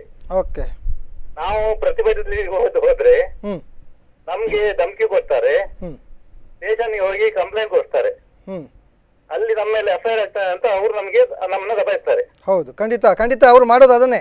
ಹೇಳಿ. ಅದನ್ನೇ ಮಾಡ್ತಾ ಇದ್ದಾರೆ. ಎಲ್ಲರೂ ಏನು ಮಾಡ್ತಾ ಇದ್ದಾರೆ ಅಂದ್ರೆ ಸ್ಟೇಷನ್ಗೆ ಹೋಗಿ ಕಂಪ್ಲೇಂಟ್ ಕೊಡೋದು, FIR ಆಗ್ತೇನೆ ಅಂತ ಎದುರಿಸೋದು. ಈಗ ಒಂದು ಪರವಾನಗಿ ಯಾಕೆ ಕೊಡ್ತಾರೆ? ಮರಳು ದಿಬ್ಬವನ್ನು ತೆರವು ಮಾಡ್ಲಿಕ್ಕೆ ಪರವಾನಗಿ ಕೊಡುವಂತದ್ದು. ಮರಳು ದಿಬ್ಬ ಎಲ್ಲಿದೆ ಅಂತ ತೋರಿಸ್ಬೇಕಲ್ಲ ಸರ್? ಹೇಳಿ. ನೋಡಿ, 2013ರವರೆಗೆ ಪಂಚಾಯತಿಯಿಂದ NOC ಇಲ್ಲದೆ ಯಾರಿಗೂ ಮೈನಿಂಗ್ ಲೈಸೆನ್ಸ್ ಕೊಡ್ತಾ ಇಲ್ಲಿದ್ದಿತ್ತು. 2014ರಲ್ಲಿ ಗೌರ್ಮೆಂಟ್ನ ಒಂದು ಸರ್ಕ್ಯುಲರ್ ಮೇಲೆ ಪಂಚಾಯತಿಯಿಂದ ಅಥವಾ ಸ್ಥಳೀಯ ಆಡಳಿತದಿಂದ ಯಾವುದೇ ಒಂದು ಪರ್ಮಿಷನ್ ಇಲ್ಲದೆ ಇವರಿಗೆ ಅನುಮತಿ ಕೊಡುವಂಥ ಕಾರ್ಯಕ್ರಮ ತಂದಿದ್ರು. ಈ ಕಾರ್ಯಕ್ರಮದಲ್ಲಿ ನಾನೊಂದು ಹೇಳ್ತೇನೆ, ಪರವಾನಗಿ ಕೊಡುವುದು ಯಾಕೆ ಇವರಿಗೆ? ಮರಳು ದಿಬ್ಬವನ್ನು ತೆರವು ಮಾಡ್ಬೇಕಂತ ಕೊಡುವಂತದ್ದು. ಪರವಾನಗಿ ಕೊಡುವ ಮುಂಚೆ ಅವಳು ಮರಳು ದಿಬ್ಬ ಎಲ್ಲಿದೆ, ಏನಿದೆ, ಹೇಗಿದೆ ಅಂತ ಒಂದು ಸ್ಪಷ್ಟ ಗಡಿ ಗುರುತು ಮಾಡಬೇಕು. ಹೌದು ಸರ್. ಹೊಳೆಯಲ್ಲಿ ದೊಡ್ಡ ಫ್ಲಾಗ್ಗಳಿಟ್ಟು, ನಿಮ್ಗೆ ಗೊತ್ತಿರಬಹುದು, ಕಂಬಗಳು ಹೋಗ್ದು ಫ್ಲಾಗ್ಗಳಿಟ್ಟು ಗಡಿ ಗುರುತು ಮಾರ್ಕಿಂಗ್. ಅದು ಮಾಡಿದ ನಂತರ ಅಲ್ಲಿ ಎಷ್ಟು ಮರಳು ತೆಗಿಬಹುದು, ಎಷ್ಟು ಆಳದಲ್ಲಿ ತೆಗಿಬಹುದು ಅಂತ ಅವರು ತಿಳಿಸ್ಬೇಕು. ಅದರಂತೆ ಅವರು ಮರಳು ತೆಗಿಬೇಕಂತ ಮರಳು ನಿಯಮ ಇರುವಂತಹದ್ದು. ಈ ಹಿಂದೆ ಪಂಚಾಯಿತಿಗೆ NOC ಕೊಡುವಂಥ ಹಕ್ಕಿದ್ದಾಗ ಪಂಚಾಯತ್ನವರಿಗೆ ಸ್ವಲ್ಪ ಮಟ್ಟಿಗಾದರೂ ಈ ಮರಳು ಮಾಫಿಯಾದ ಬಗ್ಗೆ ಕಡಿವಾಣ ಹಾಕುವ ಅಧಿಕಾರ ಇತ್ತು. ಪಂಚಾಯತ್ ಅಥವಾ ಯಾವುದೇ ಸ್ಥಳೀಯ ಆಡಳಿತ ಇರ್ಬೋದು, ಮುನ್ಸಿಪಾಲ್ಟಿ ಇರ್ಬೋದು, ನಗರಸಭೆ ಇರ್ಬೋದು, ಯಾವುದೂ ಇರ್ಬೋದು. ಇವತ್ತು ಅವರು ಯಾರಿಗೂ ಯಾವ ಅಧಿಕಾರ ಇಲ್ಲ. ಕಾನೂನಿನ ರೀತಿಯಲ್ಲಿ ನೀವು ಹೇಳಿದಾಗ ಅವರಿಗೆ ಏನಾಗ್ತದೆ, ನನಗೆ ಇಲ್ಲಿ ತೆಗಿಲಿಕ್ಕೆ ಅನುಮತಿ ಇದೆ, ಲೈಸೆನ್ಸ್ ಇದೆ, ಗಣಿಗಾರಿಕೆಗೆ ನನಗೆ ಲೈಸೆನ್ಸ್ ಇದೆ. ಲೈಸೆನ್ಸ್ ಇದ್ದಾಗ ಒಬ್ಬ ಅಲ್ಲಿಗೆ ತಡೆ ಒಡ್ಡಿದಾಗ ಕಾನೂನು ಬಾಹಿರವಾಗ್ತದೆ. ಅವರು ಅದೇ ಬೇಸ್ ಮೇಲೆ ಕಂಪ್ಲೇಂಟ್ ಕೊಡ್ತಾರೆ. ಪೊಲೀಸ್ ಡಿಪಾರ್ಟ್ಮೆಂಟ್ನವರು ಅವ್ರ ಬಗ್ಗೆ ಸಾಫ್ಟ್ ಕಾರ್ನರ್ ಇದೆ. ಒಂದು ವಿಷಯ ಆಯ್ತು. ಈಗ ಬೇರೆ ಗ್ರಾಮದ ಪರವಾನಗಿ ಅಂತಂದು ನಮ್ಮ ಗ್ರಾಮದಲ್ಲಿ ಮರಳುಗಾರಿಕೆ ಮಾಡುವಂತದ್ದು. ಅದೇ ನಾನು ಹೇಳಿದ್ನಲ್ಲ ಸರ್, ನಿಮಗೆ ನೋಡಿ, ಹಿಂದೆ ಪಂಚಾಯತಿಯಿಂದ ಅನುಮತಿ ತೆಗೆದುಕೊಳ್ಳುವಾಗ ಹೆಚ್ಚಾಗಿ ನಿಮ್ಮ ಗ್ರಾಮದವರಿಗೆ ಅಲ್ಲಿ ಸ್ಥಳೀಯ ಯಾರು ಮರಳುಗಾರಿಕೆ ಮುಂಚಿನಿಂದ ಮಾಡ್ಕೊಂಡು ಬಂದಿದ್ದಾರೆ ಅವರಿಗೆ ಅನುಮತಿ ನೀಡ್ತಾ ಇದ್ರು. ಇವಾಗ ಹಾಗಲ್ಲ. ಯಾರು ಹೆಚ್ಚಿನ ಬಿಡ್ ಕೊಡ್ತಾರೆ, ಯಾವ ಥರದ ಬಿಡ್ಡು ಇರ್ಬೋದು, ಅವರಿಗೆ ಪರವಾನಗಿ. ಆ ಪರವಾನಗಿ ಕೊಡುವಾಗ ಯಾವುದೇ ಒಂದು ಟ್ರಾನ್ಸ್ಪರೆನ್ಸಿ ಇಲ್ಲ, ಅದರ ಬಗ್ಗೆ ಯಾವುದೇ ಕ್ಲಿಯರ್ ಕಟ್ ಇಲ್ಲ. ಒಂದು ತೆಗಿ, ನೀನು ಹೋಗು ತೆಗಿ ಅಂತ. ಇಲ್ಲಿ ಹೊಳೆ ಇದೆ, ಹೊಳೆಯಲ್ಲಿ ತೆಗಿ, ಎಲ್ಲಿ ತೆಗಿ, ಏನು ತೆಗಿ, ಯಾವುದು ತೆಗಿಬೇಕು, ಏನೂ ಇಲ್ಲ. ಅದ್ರ ಬಗ್ಗೆ ಯಾವುದೇ ನಿಯಂತ್ರಣ ಇವ್ರ ಮೇಲಿಲ್ಲ. ಈಗ ಇವರಲ್ಲಿ ಕೇಳುವಂಥದ್ದು, ಈ 1.5 ವರ್ಷದಲ್ಲಿ ಇವರು ಮರಳುಗಾರಿಕೆ ಮಾಡಿರುವ ರಾಯಲ್ಟಿಯಲ್ಲಿ ಎಷ್ಟು ಭಾಗ ಇವರು ಸ್ಥಳೀಯ ಸಂಸ್ಥೆ ಕೊಟ್ಟಿದ್ದಾರೆ, ಎಷ್ಟು ರೂಪಾಯಿ ಕೊಟ್ಟಿದ್ದಾರೆ ಅಂತ ಹೇಳಿ ಕಾನೂನಲ್ಲಿ ಸ್ಪಷ್ಟ ಆದೇಶವಿದೆ. ಜಿಲ್ಲಾ ಮಟ್ಟದಲ್ಲಿ ಅದರ ಬಗ್ಗೆ ಒಂದು ಟ್ರಸ್ಟ್ ಮಾಡಿ, ಟ್ರಸ್ಟಲ್ಲಿ ಡೆಪಾಸಿಟ್ ಇಟ್ಟು 30% ಸ್ಥಳೀಯ ಸಂಸ್ಥೆ ಕೊಡಬೇಕಂತ. ಆ ದುಡ್ಡು ಎಲ್ಲಿ ಹೋಯಿತು? ಆ ದುಡ್ಡಲ್ಲಿ ಆ್ಯಕ್ಚುಲಿ ಆ ರೋಡು, ಅಲ್ಲಿನ ಜನಕ್ಕೆ ಆಗುವ ತೊಂದರೆ ಅಥವಾ ಇನ್ನೇನಾದರೂ ಇದಕ್ಕೆ ಅವರು ರಿಹ್ಯಾಬಿಲಿಟೇಷನ್ ಮಾಡಬೇಕು. ಅದರ ಬಗ್ಗೆ ಮೌನ ವಹಿಸ್ತಾ ಇದ್ದಾರೆ ನಮ್ಮ ಜಿಲ್ಲಾ ಆಡಳಿತ. ಸಾಂಪ್ರದಾಯಿಕವಾಗಿ ಮರಳುಗಾರಿಕೆ ಮಾಡಬೇಕು. ಹೌದು, ಸಾಂಪ್ರದಾಯಿಕವಾಗಿ ಮಾಡಬೇಕು, ತೆಗಿಬೇಕಂತ ಇದೆ. 100% ಸಾಂಪ್ರದಾಯಿಕವಾಗಿ ತೆಗೆಯುವವರಿಗೆ ಮಾಡಲೇಬೇಕು. ಅವರು ಕಬ್ಬಿಣ ಸ್ಟ್ಯಾಂಡ್ಗಳನ್ನು ಬಳಸಿ ಡೀಪ್ ಆಗಿ ಹೊಯ್ಗೆಯನ್ನು ತೆಗಿತಾರೆ. ಇಲ್ಲ ನೋಡಿ, ಅಲ್ಲಿ ಕಾನೂನಲ್ಲಿ 3 ಮೀಟರು ನೀರಿನ ಮಟ್ಟದಿಂದ, ನೀರಿನ ಮೇಲು ಮಟ್ಟದಿಂದ 3 ಮೀಟರ್ ಅಂತ ಹೇಳ್ತದೆ ಮ್ಯಾಕ್ಸಿಮಮ್. ಅದು ನೀರಿನ ಮೇಲು ಮಟ್ಟದಿಂದ. ಹೌದು ಸರ್. ಅಂದರೆ ಈಗ ನಿಮ್ಮಲ್ಲಿ ನಮ್ಮ ವಾಡಿಕೆ ಎದ್ದೇಳಿದ್ರೆ 2 ಮೀಟರ್ ನೀರಿದ್ರೆ 1 ಮೀಟರ್ ಮಾತ್ರ ತೆಗಿಲಿಕ್ಕೆ ಆಗುವುದು. ಹೌದು. ಈ 6 ಫೀಟ್ ನೀರಿದ್ರೆ, 7 ಫೀಟ್ ನೀರಿದ್ರೆ ಒಂದು ಇದರಲ್ಲಿ 1 ಮೀಟರ್ ಮರಳು ಮಾತ್ರ ತೆಗಿಲಿಕ್ಕೆ ಅವರಿಗೆ ಅವಕಾಶ ಇರುವಂಥದ್ದು. ಇವತ್ತು ಅದನ್ನು ಯಾರು ನೋಡುವರಿಲ್ಲ, ಕೇಳುವರಿಲ್ಲ. ಅಥವಾ ಗಣಿ ಇಲಾಖೆಯಲ್ಲಿ ಕೊಟ್ಟಾಗ ಸ್ಪಷ್ಟ ಆದೇಶ ಇದೆಯೋ ಅಥವಾ ಅದರ ಪ್ರತಿ ಇದೆಯೋ ಯಾರಿಗೂ ಗೊತ್ತಿಲ್ಲ. ಅಲ್ಲ, ಅದಕ್ಕೆ ಇವರು ಉದಯವರು ಹೇಳ್ತಾ ಇದ್ದಾರೆ, ನೀವು ಕೇಳಲಿಕ್ಕೆ ಹೋದ್ರೆ ನಿಮ್ಮ ಮೇಲೆ ಧಮಕಿ ಹಾಕಿ, ಕೊಲೆ ಬೆದರಿಕೆ ಹಾಕಿ, ಕಂಪ್ಲೇಂಟ್ ಮಾಡಿ FIR ಮಾಡಿಸ್ತಾರೆ. ಅವರು ಹೇಳೋದು ಜಿಲ್ಲಾಧಿಕಾರಿ ಆಗ್ಲಿ, ಗಣಿ ಇಲಾಖೆಯಲ್ಲೇ ಆಗ್ಲಿ ಒಂದು ನಿಯತೆಯನ್ನ ಮಾತಾಡ್ಸೋದಿಲ್ಲ ನಮ್ಮನ್ನ. ಉದಯ್ ಅವರೇ, ಕಂಪ್ಲೇಂಟ್ ಮಾಡಿ ಒಂದು ನಿಯತಾದ್ರೆ ಬೇಕಲ್ವ ಸರ್? ಉದಯ್ ಅವರೇ, ಮೊನ್ನೆ ನಾನು ಗಣಿ ಇಲಾಖೆ ಹೋಗಿದ್ದೆ ಸರ್. ಒಂದು ನಿಮಿಷ, ಮೊನ್ನೆ ನಾನು ಗಣಿ ಇಲಾಖೆ ಹೋಗಿದ್ದೆ. ನಾನು ಹೇಳಿದೆ ಅವರಿಗೆ, ಅಲ್ಲಿ ಲೂಟಿ ಮಾಡ್ತಾ ಇದ್ದಾರೆ, ಅಕ್ರಮವಾಗಿ ಮಾಡ್ತಾ ಇದ್ದಾರೆ, ಪರವಾನಗಿ ಎಲ್ಲ ತೆಗಿತಾ ಇದ್ದಾರೆ ಅಂತ ಹೇಳ್ತೇನೆ. ನೀವು ಮಾಡಿ, ಅವ್ರಿಗೆ ನಾಳೆ ಲೈಸೆನ್ಸ್ ಇರ್ತದೆ, ನೀವು ಅವ್ರು ಲೂಟಿ ಮಾಡ್ತಾರೆ, ನೀವು ಲೂಟಿ ಮಾಡ್ಕೊಳ್ಳಿ ಅಂತ ಹೇಳ್ತಾರೆ. ಲೂಟಿ ಮಾಡಿ ಅಂತಿದ್ದಾರೆ ಅವರು, DC ಅವರು ಕೇಳ್ತಿದ್ದಾರೆ ನನಗೆ ಅಧಿಕಾರಿಗಳು. ಅಂತ ಅಧಿಕಾರಿಗಳು ನಮ್ಗೆ ಬೇಕಾ? ಖಂಡಿತ ಉದಯ್ ಅವರೇ, ಯಾರಂತ ಆಗ್ಬೇಕಲ್ಲ ಸರ್? ಖಂಡಿತ ನೋಡಿ, ಇದು ಇಡೀ ನಮ್ಮ ಅವಿಭಜಿತ ದಕ್ಷಿಣ ಕನ್ನಡ ಜಿಲ್ಲೆಯಲ್ಲಿ ಕರಾವಳಿಯ ಭಾಗದಲ್ಲಿ ಇರುವಂಥದ್ದು ಬಹಳ ದೊಡ್ಡ ದುರಂತ ಘಟನೆ ಇದು. ಖಂಡಿತವಾಗಿ ಇದರ ಬಗ್ಗೆ ನಾವು ಹೋರಾಟ ಮಾಡಬೇಕು. ಆದರೆ ಒಂದು ಮಾತು ಹೇಳ್ತೇನೆ ಉದಯ್ ಅವರೇ, ತಾವು ಒಬ್ಬೊಬ್ಬರು ಹೋಗಿ ಇಂಥ ವಿಚಾರಗಳನ್ನು ಮೈ ಮೇಲೆ ಎಳೆದುಕೊಳ್ಳೋದು ಖಂಡಿತವಾಗಿ ಅದು ಬಹಳ ಅಪಾಯಕಾರಿ ಅಂತ ಕಾಣಿಸ್ತಾ ಇದೆ. ಅದು ನಮ್ಮ ಈ ಕುಂದಾಪುರದಿಂದ ಉಡುಪಿ, ಪಡುಬಿದ್ರಿವರೆಗಿನ ಕೋಸ್ಟಲ್ ಬೆಲ್ಟ್ ಏನಿದೆ ಅಥವಾ ಆ ಭಾಗ ಬಹಳ ಅಪಾಯಕಾರಿಯಾದಂತಹ ಭಾಗ.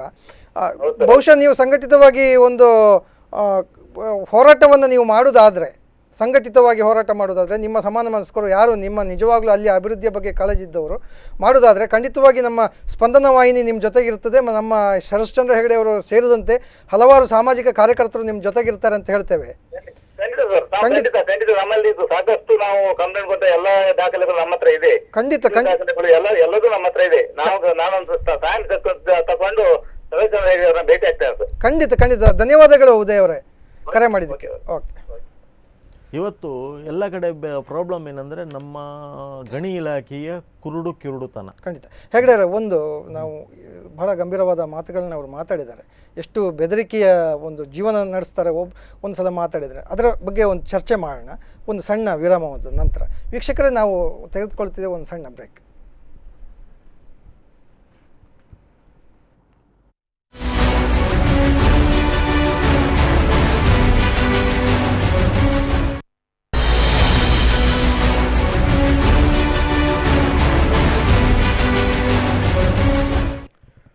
ವೀಕ್ಷಕರೇ ಮತ್ತು ಪಬ್ಲಿಕ್ ಮೇಲ್ ಕಾರ್ಯಕ್ರಮಕ್ಕೆ ತಮಗೆಲ್ಲ ಸ್ವಾಗತ. ಈಗಾಗಲೇ ಬೈಕಾಡಿಯಿಂದ ಉದಯ್ ಅವರು ನಮಗೆ ಕರೆ ಮಾಡಿ ಮಾತಾಡ್ತಾಯಿದ್ರು. ಬಹಳ ಗಂಭೀರವಾಗಿ ಅವರು ತಮ್ಮ ಅಭಿಪ್ರಾಯಗಳನ್ನ ಹೇಳ್ಕೊಡ್ತಾಯಿದ್ರು. ಏನು ಅಕ್ರಮವಾಗಿ ಮರಳುಗಾರಿಕೆ ನಡೀತಾ ಇದೆ, ಈ ಬಗ್ಗೆ ನಾವು ಗಣಿ ಮತ್ತು ಭೂವಿಜ್ಞಾನ ಇಲಾಖೆಯ ಅಧಿಕಾರಿಗಳ ಜೊತೆ ಸಂಪರ್ಕ ಮಾಡಿ ತಮ್ಮ ಸಮಸ್ಯೆಗಳನ್ನ ಹೇಳ್ಕೊಂಡಾಗ ಸಾಧ್ಯ ಆದರೆ ನೀವೇ ಕೂಡ ಅದರಲ್ಲಿ ತಗೊಳ್ಳಿ, ಅವರಿಗೂ ತಗೊಳ್ಳಿಕ್ಕೆ ಬಿಡಿ, ನೀವು ನಮ್ಮ ತಲೆ ತಿನ್ನಬೇಡಿ ಅನ್ನುವಂಥ ಒಂದು ಉಡಾಪೆಯ ಉತ್ತರಗಳನ್ನು ಅವರು ಕೊಟ್ಟಿದ್ದಾರೆ. ಅದರ ಜೊತೆಗೆ ಈ ಬಗ್ಗೆ ಪ್ರಶ್ನೆ ಮಾಡಲಿಕ್ಕೆ ಹೋದವರಿಗೆ ಧಮಕಿ ಹಾಕಿ ಪೊಲೀಸ್ ಕಂಪ್ಲೇಂಟ್ ಕೊಡುವ ಮಟ್ಟಿಗೂ ಕೂಡ ಅಲ್ಲಿಯ ಮಾಫಿಯಾ ಬೆಳೆದಿದೆ ಅನ್ನುವಂಥ ಒಂದು ಅಭಿಪ್ರಾಯಗಳನ್ನು ಅವರು ಹೇಳಿದರು. ಸೊ ಈ ಒಟ್ಟಾರೆಯಾಗಿ ಕರಾವಳಿ ಯಾವ ದಿಕ್ಕಿಗೆ ಸಾಗ್ತಾ ಇದೆ ನೋಡಿ. ಯಾವುದೇ ಒಂದು ವಿಷಯದಲ್ಲಿ ಅದು ಬಿಸ್ನೆಸ್ ಅಥವಾ ಮಾಫಿಯಾ ಆಗಿ ಮಾರ್ಪಟ್ಟಾಗ, ಈ ಲ್ಯಾಂಡ್ ಮಾಫಿಯಾ ಇತ್ತು, ಇವಾಗ ಸ್ಯಾಂಡ್ ಮಾಫಿಯಾ ಶುರುವಾಗಿದೆ. ಈ ಮಾಫಿಯಾ ಆಗಿದೆ ಎಲ್ಲಿ ಹೇರಳವಾಗಿ ದುಡ್ಡು ಬರ್ತದೋ ಅಲ್ಲ ಈ ಮಾಫಿಯಾ ಟೈಪ್ ಬಿಸ್ನೆಸ್ ಸ್ಟಾರ್ಟ್ ಆಗುತ್ತೆ. ಈಸಿ ಮನಿ, ಸುಲಭದಲ್ಲಿ ಹಣ ಗಳಿಸುವಂಥ ದಾರಿ, ದಿಢೀರ್ ಶ್ರೀಮಂತರಾಗುವಂಥ ದಾರಿ. ಈ ಮಾಫಿಯಾ ಆಗಿ ಬಂದಾಗ ನಿಮಗೆ ಈ ಕಾನೂನುಗಳನ್ನ ಖರೀದಿ ಮಾಡ್ತಾರೆ, ನಿಯಮಗಳನ್ನ ಖರೀದಿ ಮಾಡ್ತಾರೆ. ಅವರು ಒಂದು ಹಣ ಬಲ, ಇನ್ನೊಂದು ತೋಳು ಬಲ, ಎರಡು ಬಲದಲ್ಲಿ ಅವರು ನಡೆಸ್ತಾರೆ. ಇವತ್ತು ನಾವು ನೋಡ್ತಾ ಇರೋದು ಉಡುಪಿ ಜಿಲ್ಲೆ ಕರಾವಳಿಯಲ್ಲಿ ಇವತ್ತು ಆ ಥರದ ಒಂದು ಸಿಂಪ್ಟಮ್ ಕಾಣಿಸ್ತಾ ಇದೆ. ಈ ಥರದ ಒಂದು ಮಾಫಿಯಾ ಡೆವಲಪ್ ಆಗ್ತಾ ಇರುವಂಥದ್ದು ಇದು ಮುಂದೆ ಭಾರಿ ಒಂದು ಅಪಾಯಕಾರಿಯಾದ ಬೆಳವಣಿಗೆ. ನೋಡಿ, ಇದರಲ್ಲಿ ಗಣಿ ಇಲಾಖೆಯವರ ನಿಷ್ಕ್ರಿಯತೆ ಎದ್ದು ಕಾಣ್ತಾ ಇದೆ. ಇವತ್ತು ಯಾವುದೇ ಲೈಸೆನ್ಸ್ ಕೊಡೋದಾಗಲಿ, ಯಾವುದೇ ಮಾಡೋದಾಗಲಿ, ರಾಜ್ಯದಾಗಲಿ ಕೇಂದ್ರ ಸರ್ಕಾರದಾಗಲಿ ಎಲ್ಲ ಡೈರೆಕ್ಷನಲ್ಲೂ ಕ್ಲಿಯರ್ ಕಟ್ ಇದೆ. ಟ್ರಾನ್ಸ್ಪರೆನ್ಸಿ ಅಂತ, ಪಾರದರ್ಶಕತೆ. ಇವರ ಪಾರದರ್ಶಕತೆಯನ್ನು ಸಂಪೂರ್ಣವಾಗಿ ಉಲ್ಲಂಘನೆ ಮಾಡಿದ್ದಾರೆ. ಇದರ ಬಗ್ಗೆ ಯಾವುದಾದ್ರೂ ಪೇಪರ್ ಅಡ್ವರ್ಟೈಸ್ಮೆಂಟ್ ಕೊಟ್ಟಿದ್ದಾರಾ, ಅಥವಾ ಯಾವ ಟೆಂಡರ್ ಕರೆದಿದ್ದಾರೆ, ಏನು ಮಾಡಿದ್ದಾರೆ, ಎಷ್ಟು ಪ್ರಮಾಣದ ಮರಳು ತೆಗೆಯಲಿಕ್ಕೆ ಇವರು ಪರ್ಮಿಷನ್ ಕೊಡ್ತಾ ಇದ್ದಾರೆ ಅಂತ ಎಲ್ಲಿಯಾದರೂ ಒಂದು ಕಡೆ ಇವರು ಸ್ಥಳೀಯ ಸಂಸ್ಥೆಯಲ್ಲಾಗಲಿ ಅಥವಾ ಮೈನ್ಸ್ ಆ್ಯಂಡ್ ಜುವಾಲಜಿ ಇಲಾಖೆಯ ನೋಟಿಸ್ ಬೋರ್ಡ್ ಆಗಲಿ ಅಥವಾ ಪೇಪರಲ್ಲಾಗಲಿ ಇದರ ಬಗ್ಗೆ ಏನಾದರೂ ಒಂದು ಮಾಹಿತಿಗಳಿದೆಯಾ? ಈ ಮಾಹಿತಿಯನ್ನು ಯಾರು ಕೊಡೋದು? ಓಕೆ ಹೆಗ್ಡೆರೆ, ಈಗ ನಮ್ಮ ಜೊತೆಗೆ ಕುಂದಾಪುರದ ಕಾರ್ವಿಕೇರಿಯ ದಿನೇಶ್ ಅವರು ಸಂಪರ್ಕದಲ್ಲಿದ್ದಾರೆ. ಹಲೋ ದಿನೇಶ್. ಹಲೋ, ನಮಸ್ಕಾರ ದಿನೇಶ್ ಅವರೇ. ಹೇಳಿ, ಮರಳುಗಾರಿಕೆ ಈಗ ಮತ್ತೆ ಆರಂಭ ಆಗಿದೆ. ಈ ಬಗ್ಗೆ ತಾವು ಸಚಿವರ ಜೊತೆಗೂ ಕೂಡ ಇವತ್ತು ಮಾತನಾಡಿದ್ರಿ ಅಂತ ಗೊತ್ತಾಗಿದೆ. ತಮ್ಮ ಅಭಿಪ್ರಾಯ ಹೇಳಿ ದಿನೇಶ್ ಅವರೇ. ಈಗ ನಾವು ಮರಳುಗಾರಿಕೆ ಬಗ್ಗೆ ಮಾತಾಡ್ತಾ ಇದ್ದೇವೆ. ಕರಾವಳಿಯಲ್ಲಿ ಮತ್ತೆ ದಿಢೀರ್ ಮರಳುಗಾರಿಕೆ ಆರಂಭ ಆಗಿದೆ. ನೀವು ಈ ಹಿಂದೆ ಕೂಡ ಹೋರಾಟ ಮಾಡಿದ್ರಿ, ಫೆರಿ ರೋಡಲ್ಲಿ ಕೂಡ ಹೋರಾಟ ಮಾಡಿದ್ರಿ. ಆಮೇಲೆ ಅದ್ರ ಮತ್ತೆ ಪುನಃ ಅದರ ಅಪಾಯಕಾರಿ ಸ್ಥಿತಿಯ ಬಗ್ಗೆ ಇವತ್ತು ನೀವು ಚರ್ಚೆ ಮಾಡಿದ್ರಿ ಸಚಿವರ ಜೊತೆಗೆ.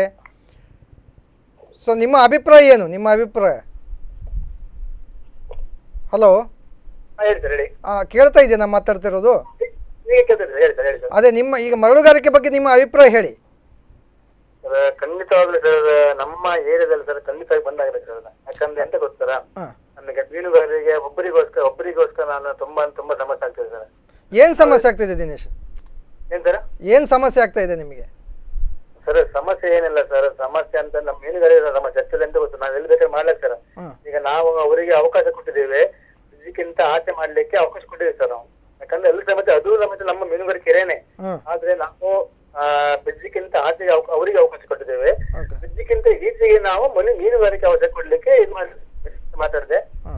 ಈಗ ಆದ್ರೂ ನಮ್ಮ ಶಿವರಾಜ್ ಹೆಗಡೆ ಅವರು ತುಂಬಾ ಸಮಸ್ಯೆ ಮಾಡ್ತಿದ್ದಾರೆ. ಓಕೆ, ಅಲ್ಲ ಇಲ್ಲ, ಈಗ ನಾನು ಕೇಳ್ತಿರೋ ದಿನೇಶ್, ಈಗ ಬರೀ ನಿಮ್ಮಲ್ಲಿ ಮಾತ್ರ ಫೆರಿ ರೋಡ್ ಆ ಏರಿಯಾದಲ್ಲಿ ಮಾತ್ರ ಕೇಳ್ತಾ ಇಲ್ಲ, ಒಟ್ಟಾರೆಯಾಗಿ ಮರಳುಗಾರಿಕೆಗೆ ಈಗ ನೀವು ಅನುಮತಿ ಕೊಡ್ತಾ ಇದ್ದಾರೆ ಸಚಿವರು, ಜಿಲ್ಲಾಧಿಕಾರಿಗಳು, ಗಣಿ ಮತ್ತು ಭೂವಿಜ್ಞಾನ ಇಲಾಖೆ, ಸರ್ಕಾರ ಎಲ್ಲ ಸೇರಿಕೊಂಡು ಆ ದಂಧೆಯನ್ನು ಮತ್ತೆ ಪುನಃ ಶುರು ಮಾಡಿ ಅಂತ ಹೇಳ್ತಿದ್ದಾರೆ. ಆಮೇಲೆ ನಿಮ್ಮ ಅಭಿಪ್ರಾಯದ ಪ್ರಕಾರ ಅವರು ಬ್ರಿಡ್ಜಿಂದ ಆಚೆ ಮಾಡಿ ಅಂತ ಹೇಳ್ತಾರೆ ಆರಂಭದಲ್ಲಿ, ಆಮೇಲೆ ನಿಮ್ಮ ಕಾಲು ಬಿಡೋಕ್ಕೆ ಬರ್ತಾರೆ. ಏನು ಮಾಡ್ತೀರಿ ಅವಾಗ ನೀವು?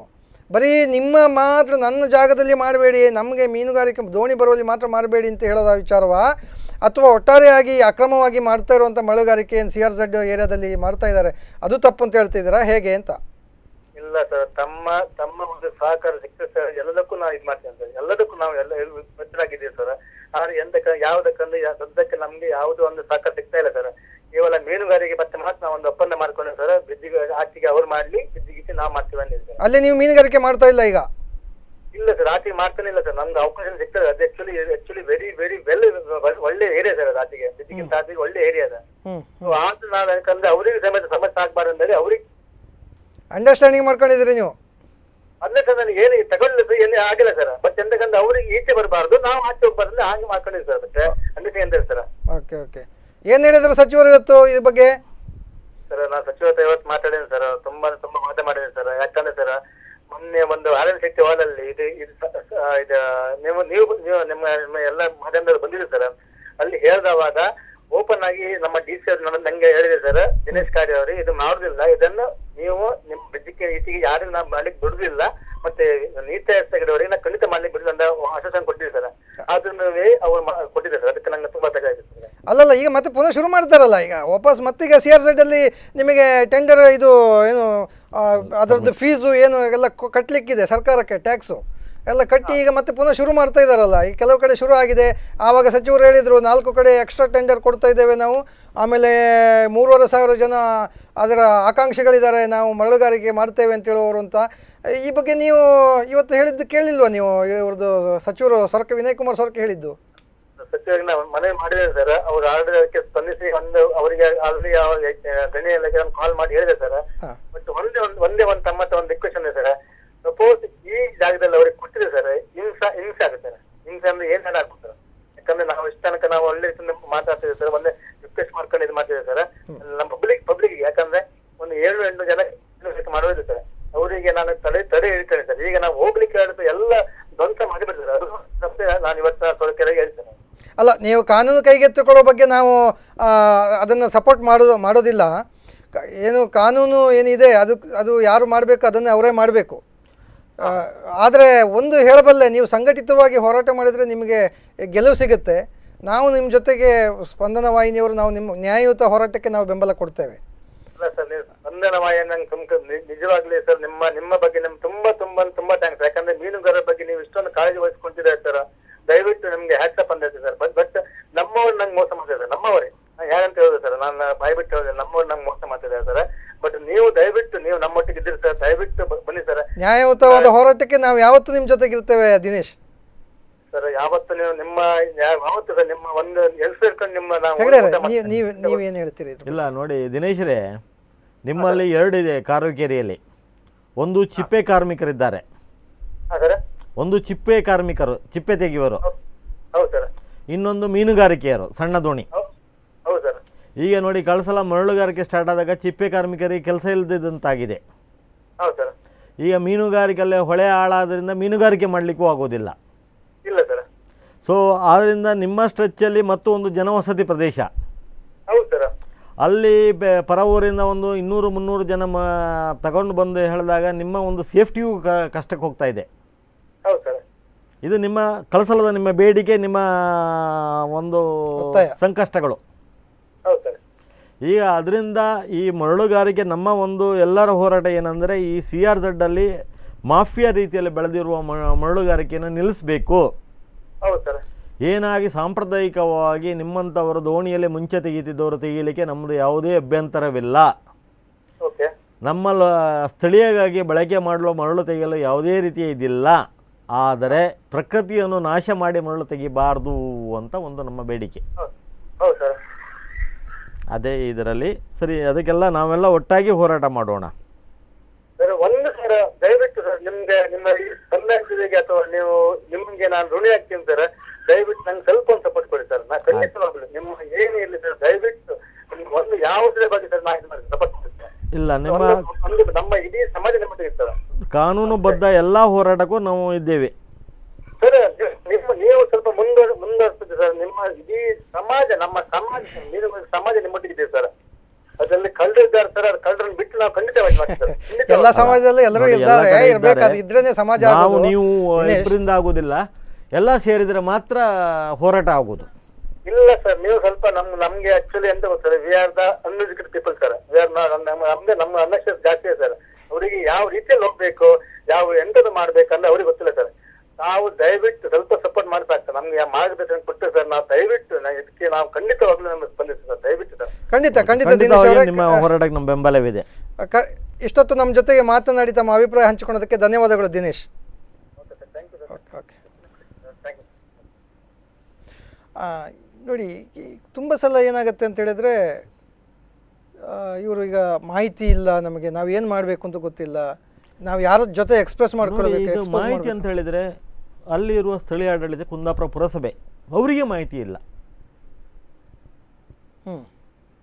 ಇದನ್ನು ಮಾಹಿತಿ ಯಾರು ಕೊಡಬೇಕು, ಏನು ಕೊಡಬೇಕು ಅಂತ ಇವತ್ತು ಒಂದು ಗೊಂದಲ ಪರಿಸ್ಥಿತಿ ಉಂಟಾಗಿದೆ. ಅವರಿಗೆ ಯಾರು ಎಲ್ಲಿ ಎಷ್ಟು ಹೋಗಿ ತೆಗೀಲಿ ಕೊಟ್ಟಿದ್ದಾರೆ ಅಂತ ಯಾರಿಗೂ ಮಾಹಿತಿ ಇಲ್ಲ.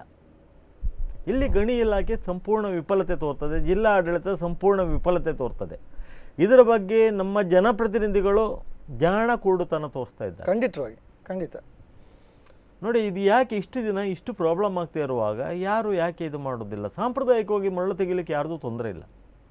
ನೋಡಿ, ಇವತ್ತು ಅಲ್ಲಿ ನಾನ್ CRZ ಇದು ಮರಳು ಎದ್ದೇ ಹೋದರೆ ನಾಳೆ ಜೂನ್ ಒಳಗಡೆ ಕೃತಕ ನೆರೆಗಳು ಬಂದು ಅಲ್ಲಿ ಮಾಡಿರೋ ಕೃಷಿಗಳ ನಾಶ ಆಗ್ತದೆ. ಓಕೆ.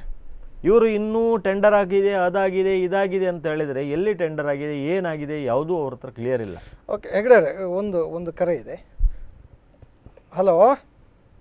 ಹಲೋ, ನಮಸ್ತೆ. ನಮಸ್ತೆ. ಕೆಡಿವಿನಿಂದ ಅನಂತ್ ಅಂತ ಮಾತಾಡೋದು. ಹೇಳಿ ಸರ್. ನಮ್ಮ ಜೊತೆ ಸಚಿವರಿದ್ದಾರೆ. ಅವರು ತುಂಬಾ ಹಿಂದೆ 2008 ಕೂಡ ಪ್ರಜಾಪ್ರಭುತ್ವ ಬಗ್ಗೆ ತುಂಬಾ ಹೋರಾಟ ಮಾಡಿದವರು. ಅವರು ಯಾರದು ಆ ಸಚಿವರು? ಈಗ ಇರುವಂತ ಸಚಿವರು ವಿನಯ್ ಕೌಸರ್ಕೆ, ಆವಾಗ ಲೋಕಸಭಾ ಸದಸ್ಯರಾಗಿದ್ರು. ಹೌದು. ಆವಾಗ ಪ್ರಜಾಪ್ರಭುತ್ವ ಬಗ್ಗೆ ನಂಬಿಕೆ ಇಟ್ಟಂತ ವ್ಯಕ್ತಿ ಅವರು. ಆವಾಗ ಮಕ್ಕಳ ಗ್ರಾಮ ಸಭೆಯಲ್ಲಿ ಕೂಡ ತುಂಬಾ ಜನ ಬರ್ತಾ ಇದ್ರು. ಹೌದು. ಒಂದು ಗ್ರಾಮಲ್ಲಿ ಶುರು ಮಾಡಿದೆವು, ಕೆರಡಲ್ಲಿ ಫಸ್ಟ್ ಸ್ಟಾರ್ಟ್ ಮಾಡಿದ್ ನಾವು ಮಕ್ಕಳ ಗ್ರಾಮ ಸಭೆ ಅಂತ. ಅನಂತ್ ಅವರ, ಇದೀಗ ನಾವು ಮರಳುಗಾರಿಕೆ ಬಗ್ಗೆ ಮಾತಾಡ್ತಾ ಇದ್ದೇವೆ. ಸರಿ, ಅದ್ರಲ್ಲೇ ನಾನು ಹೇಳೋದೇನು ಗೊತ್ತಾ, ಅದೇ ರೀತಿಯಲ್ಲಿ ಪ್ರತಿ ಕೂಡ ಗ್ರಾಮ ಸಭೆಯಲ್ಲಿ ಕೂಡ ಒಂದು ನಿರ್ಣಯ ಮಾಡಿ ಮರಳು ಬಗ್ಗೆ ನಾವು ಗ್ರಾಮ ಸಭೆಯಲ್ಲಿ ನಿರ್ಣಯ ಮಾಡಿದ್ರೆ ನಾವು ಒಂದು ರೀತಿಯ ನಾವು ತಾಲೂಕು ಮಟ್ಟದಲ್ಲಿ, ಜಿಲ್ಲಾ ಮಟ್ಟದಲ್ಲಿ, ರಾಜ್ಯ ಮಟ್ಟದಲ್ಲಿ ಹೋರಾಟ ಮಾಡಿ ಕೊನೆಗೆ ಪರಿಹಾರ ಮಾಡ್ಲಿಕ್ಕೆ ಆಗುತ್ತೆ. ಅನಂತ್ ಅವರ, ಇಲ್ಲಿ ನಿಮ್ಮ ಒಂದು ಮಾತಿಗೆ ಮಧ್ಯದಲ್ಲಿ ಮಾತಾಡ್ತಾ ಇದ್ದೇನೆ, ಸಾರಿ. ನೋಡಿ, ಇವತ್ತು ಒಂದು ಮರಳುಗಾರಿಕೆ ಪರವಾನಗಿ ಕೊಡುವಾಗ ಈ ಹಿಂದೆ ಗ್ರಾಮ ಸಭೆಯಿಂದ NOC ತಗೊಂಡು ಹೋಗಬೇಕಿತ್ತು, ನಿರಾಕ್ಷೇಪಣಾ ಪತ್ರ. ಇವತ್ತು ಯಾವುದೇ ಗ್ರಾಮ ಪಂಚಾಯತ್ ಆಗಲಿ, ಯಾವುದೇ ಸ್ಥಳೀಯ ಸಂಸ್ಥೆಗಾಗಲಿ, ಯಾವುದೇ ರೀತಿಯ ಒಂದು ಮಾಹಿತಿ ಇಲ್ಲದೆ ಗಣಿ ಇಲಾಖೆಯ ಸಹಾಯದಿಂದ, ಪೊಲೀಸ್ ಫೋರ್ಸಿನ ಸಹಾಯದಿಂದ ಬಂದು ಮಾಡ್ತಾ ಇರುವ ಈ ಗಣಿಗಾರಿಕೆ ಬಗ್ಗೆ ಮಾತ್ರ ನಮ್ಮ ವಿರೋಧ ಹೊರತು ಸಹಜವಾಗಿ ಮಾಡ್ತಾ ಇರೋ ಗಣಿಗಾರಿಕೆ ಬಗ್ಗೆ ನಮ್ಮ ವಿರೋಧವೂ ಇಲ್ಲ, ಅದರ ಬಗ್ಗೆ ಯಾವುದೇ ಆಕ್ಷೇಪವೂ ಇಲ್ಲ. ನೋಡಿ, ಇವತ್ತು ನೀವು ಹೇಳಿದ ಸರಿ, ಗ್ರಾಮ ಸಭೆಯಲ್ಲಿ ನಿರ್ಣಯ ತಗೊಂಡು ಅಲ್ಲ, ಗ್ರಾಮ ಸಭೆಯಲ್ಲಿ ನಿರ್ಣಯ ತಗೊಂಡು ಇದರ ಬಗ್ಗೆ ಜನಸಂಪರ್ಕ ಸಭೆಯಲ್ಲಿ, ಎಲ್ಲ ಜನಸಂಪರ್ಕ ಸಭೆಯಲ್ಲೂ ಚರ್ಚೆ ಆಗಿದೆ. ಆದರೆ ಫಲಿತಾಂಶ ಶೂನ್ಯ. ನಾವು ಹೇಗೆ ಮಾಡ್ಬೋದು, ನಾವೆಲ್ಲ ಸೇರ್ಕೊಂಡು ಏನು ಮಾಡ್ಬೋದು, ಸ್ವಲ್ಪ ಮುಂದಿನ ರಚನೆ ಮಾಡೋಣ. ಅಲ್ಲ, ನೀವು ಹೇಳಿದ್ರಿ ನೋಡಿ, ನಮ್ಮ ಇದಕ್ಕೆ ಫಸ್ಟು ನಮ್ಮ ಜನಪ್ರತಿನಿಧಿಗಳು ನಮ್ಮ ಕೂಗಿ ಕಿವಿ ಕೊಡಬೇಕಾಗ್ತದೆ. ಖಂಡಿತ ಹೌದು. ಅವರು ನಾವು ಕೇಳ್ತೇವ್ರು ನ್ಯಾಯಯುತವಾದ ಬೇಡಿಕೆ ಅಂದರೆ, ನೀವು ಎಲ್ಲಿ ಮರಳು ತೆಗಿಲಿಕ್ಕೆ ಅವರಿಗೆ ಅವಕಾಶ ಮಾಡಿಕೊಟ್ಟಿದ್ದೀರಿ ಅದು ಗಡಿಗುರುತು ಮಾಡಿ, ಅಲ್ಲಿ ಎಷ್ಟು ಮರಳಿದೆ, ಎಷ್ಟು ಮರಳು ತೆಗಿಲಿಕ್ಕೆ ಅವರು ರಾಯಲ್ಟಿ ಕಟ್ಟಿದ್ದಾರೆ, ಆ ರಾಯಲ್ಟಿಯಲ್ಲಿ 30% ಲೋಕಲ್ ಬಾಡಿಗೆ ಬರಬೇಕಾಗಿದ್ದು ಆ ಹಣವನ್ನು ಸ್ಥಳೀಯ ಸಂಸ್ಥೆಗೆ ಕೊಡಿ. ಹೌದು, ಸ್ಥಳೀಯ ಸರ್ಕಾರಕ್ಕೆ ಕೊಡಿ.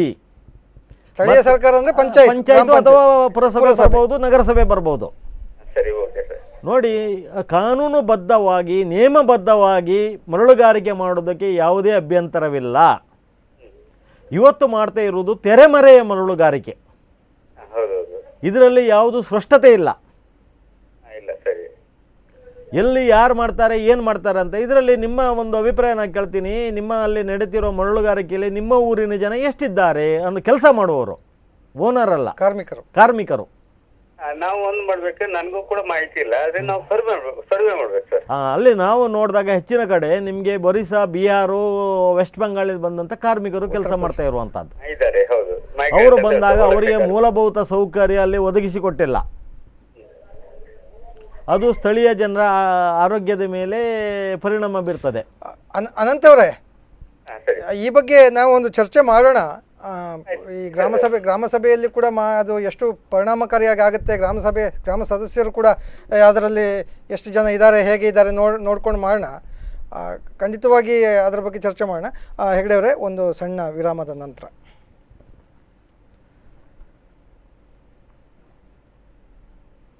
ಇದಿನ್ನೊಂದು ವಿಷಯ.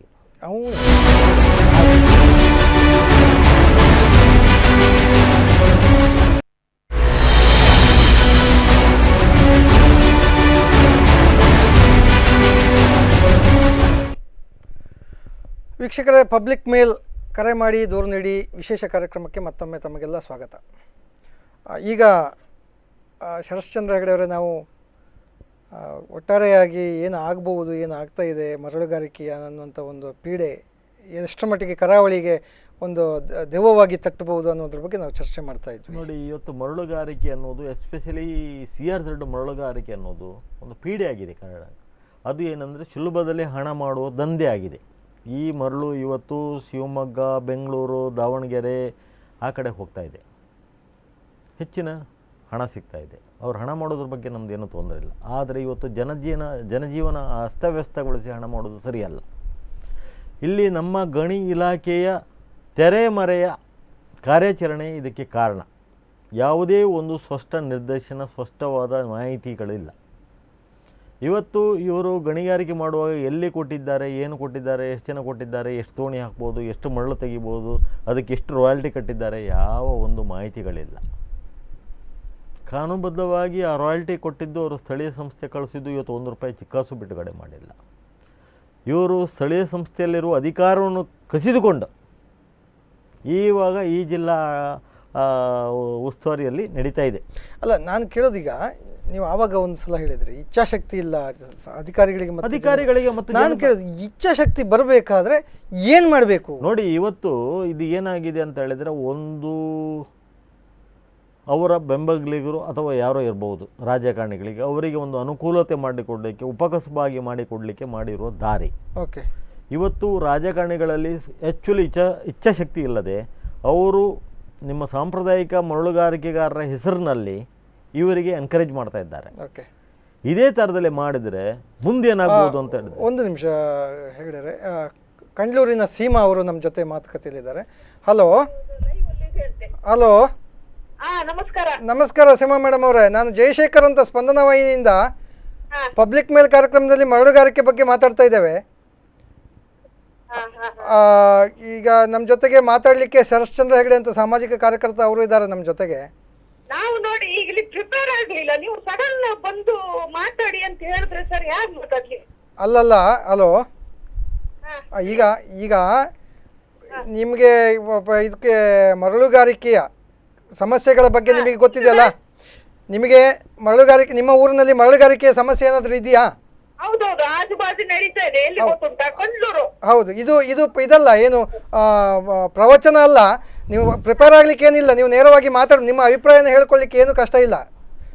ಹೌದು, ನಾನೆಂತ ಅಂದ್ರೆ ಒಂದು ಸಮಾಜ ಸೇವೆ ನಾನು ಕೂಡ ಮಾಡ್ತೇನೆ. ಜನರಿಗೆ ತೊಂದರೆ ಆಗ್ಬಾರ್ದು. ನೋಡಿ, ಇವರು ಕಳ್ಳ ಮಾಲಲ್ಲಿ ಮರಳು ಮಾಡ್ಕೊಂಡು ಅದರಲ್ಲಿ ಹಣ ಮಾಡೋ ಬದಲು ಕಷ್ಟಪಟ್ಟು ದುಡಿಯಲ್ಲ. ಅಲ್ಲ, ಅದೇ ವಿಚಾರಕ್ಕೆ ನಾವು ನಿಮಗೆ ಕರೆ ಮಾಡಿದ್ದು. ನಿಮ್ಮ ಜೊತೆ ಮಾತಾಡಬೇಕು. ನೀವೊಬ್ಬರ ಸಾಮಾಜಿಕ ಕಾರ್ಯಕರ್ತೆಯಾಗಿ ನಿಮ್ಮ ಅಭಿಪ್ರಾಯಗಳು ನಮಗೆ ಬಹಳ ಮುಖ್ಯ. ಮತ್ತು ನಮ್ಮ ಜನರಿಗೆ ಏನು ಸಮಸ್ಯೆಯನ್ನು ಎದುರಿಸ್ತಾ ಇದ್ದಾರೆ ಕರಾವಳಿಯ ತೀರದಲ್ಲಿ ಮತ್ತು ಒಳನಾಡಿನ ಮರಳುಗಾರಿಕೆ ಸಮಸ್ಯೆಗಳು ಏನಿದೆ. ಮೈತ್ರಿ ನಾಯ್ಕ ಅವರಿಗೆ ನಾನು ಇನ್ಫಾರ್ಮ್ ಮಾಡಿದೆ. ಅವರು ಏನ್ ಮಾಡಿದ್ರು ಹೇಳಿದ್ರೆ, ನೀವು ಅಲ್ಲಿ ಮೇಲ್ ಆಫೀಸರ್ ಹತ್ರ, ಇವರು SP ಹತ್ರ ಹೇಳಿ ನನಗೆ ಅಲ್ಲಿಂದ ನನಗೆ ಕಾಲ್ ಮಾಡಿಸಿ, ಹಾಗೆ ನಂಗೆ ಅದು ಇದು ಮಾಡ್ಲಿಕ್ಕೆ ಬರುದಿಲ್ಲ ಹೇಳಿದ್ರು. ಯಾಕಂತೆ ಬರುದಿಲ್ಲ? ಯಾಕೆ ಕಾರಣ ಹೇಳಿದ್ರು ಅವರು? ಹೇಳಿದ್ರು ನನಗೆ. ನಾನು ಊರಲ್ಲಿ ಇಲ್ಲ, ನಾನು ಊರಲ್ಲಿ ಇದ್ದಿದ್ರೆ ಒಂದು ಸ್ವಲ್ಪ ಜನರಿಗೆ ಕರ್ಕೊಂಡು ಹೋಗಿ ಮಾಡ್ತಾ ಇದ್ದೆ ನಾನು.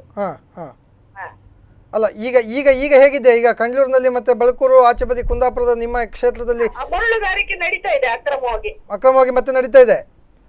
ಈಗ ಮತ್ತೆ ಪುನಃ ನಡೀತಾ ಇರುವಾಗ ನೀವು ಗಮನಕ್ಕೆ ತಂದಿದ್ರ ಸಂಬಂಧಪಟ್ಟ ಅಧಿಕಾರಿಗಳಿಗೆ, ಗಣಿಗಾರಿಕೆ ಅಧಿಕಾರಿಗಳಿಗೆ? ಅಥವಾ ನೀವು ಎಲ್ಲಿದ್ದೀರಿ ಈಗ? ಬೆಂಗಳೂರಿನಲ್ಲಿ ಇರ್ತೀರಾ, ಕುಂದಾಪುರದಲ್ಲಿ? ನಾನು ಬೆಂಗಳೂರಲ್ಲಿ ಇದ್ದೇನೆ ಇವರೇ. ನಾನು ಹೇಳಿದೆಲ್ಲ, ನಾನು ಸ್ವಲ್ಪ ಬಿಸಿ ಇದ್ದೇನೆ. ಅಲ್ಲ, ನೀವು ಅಲ್ಲಿಯ ರಾಜಧಾನಿಯಲ್ಲಿ ನಿಮ್ಮ ಗಣಿಗಾರಿಕೆ ಇಲಾಖೆ ಅಧಿಕಾರಿಗಳು, ಮುಖ್ಯ ಅಧಿಕಾರಿಗಳ ಜೊತೆಗೆ ಏನಾದರೂ ಮಾತುಕತೆ ಮಾಡಲಿಕ್ಕೆ ಸಹಾಯ ಮಾಡ್ಬೋದಲ್ಲ ಸ್ಥಳೀಯರಿಗೆ?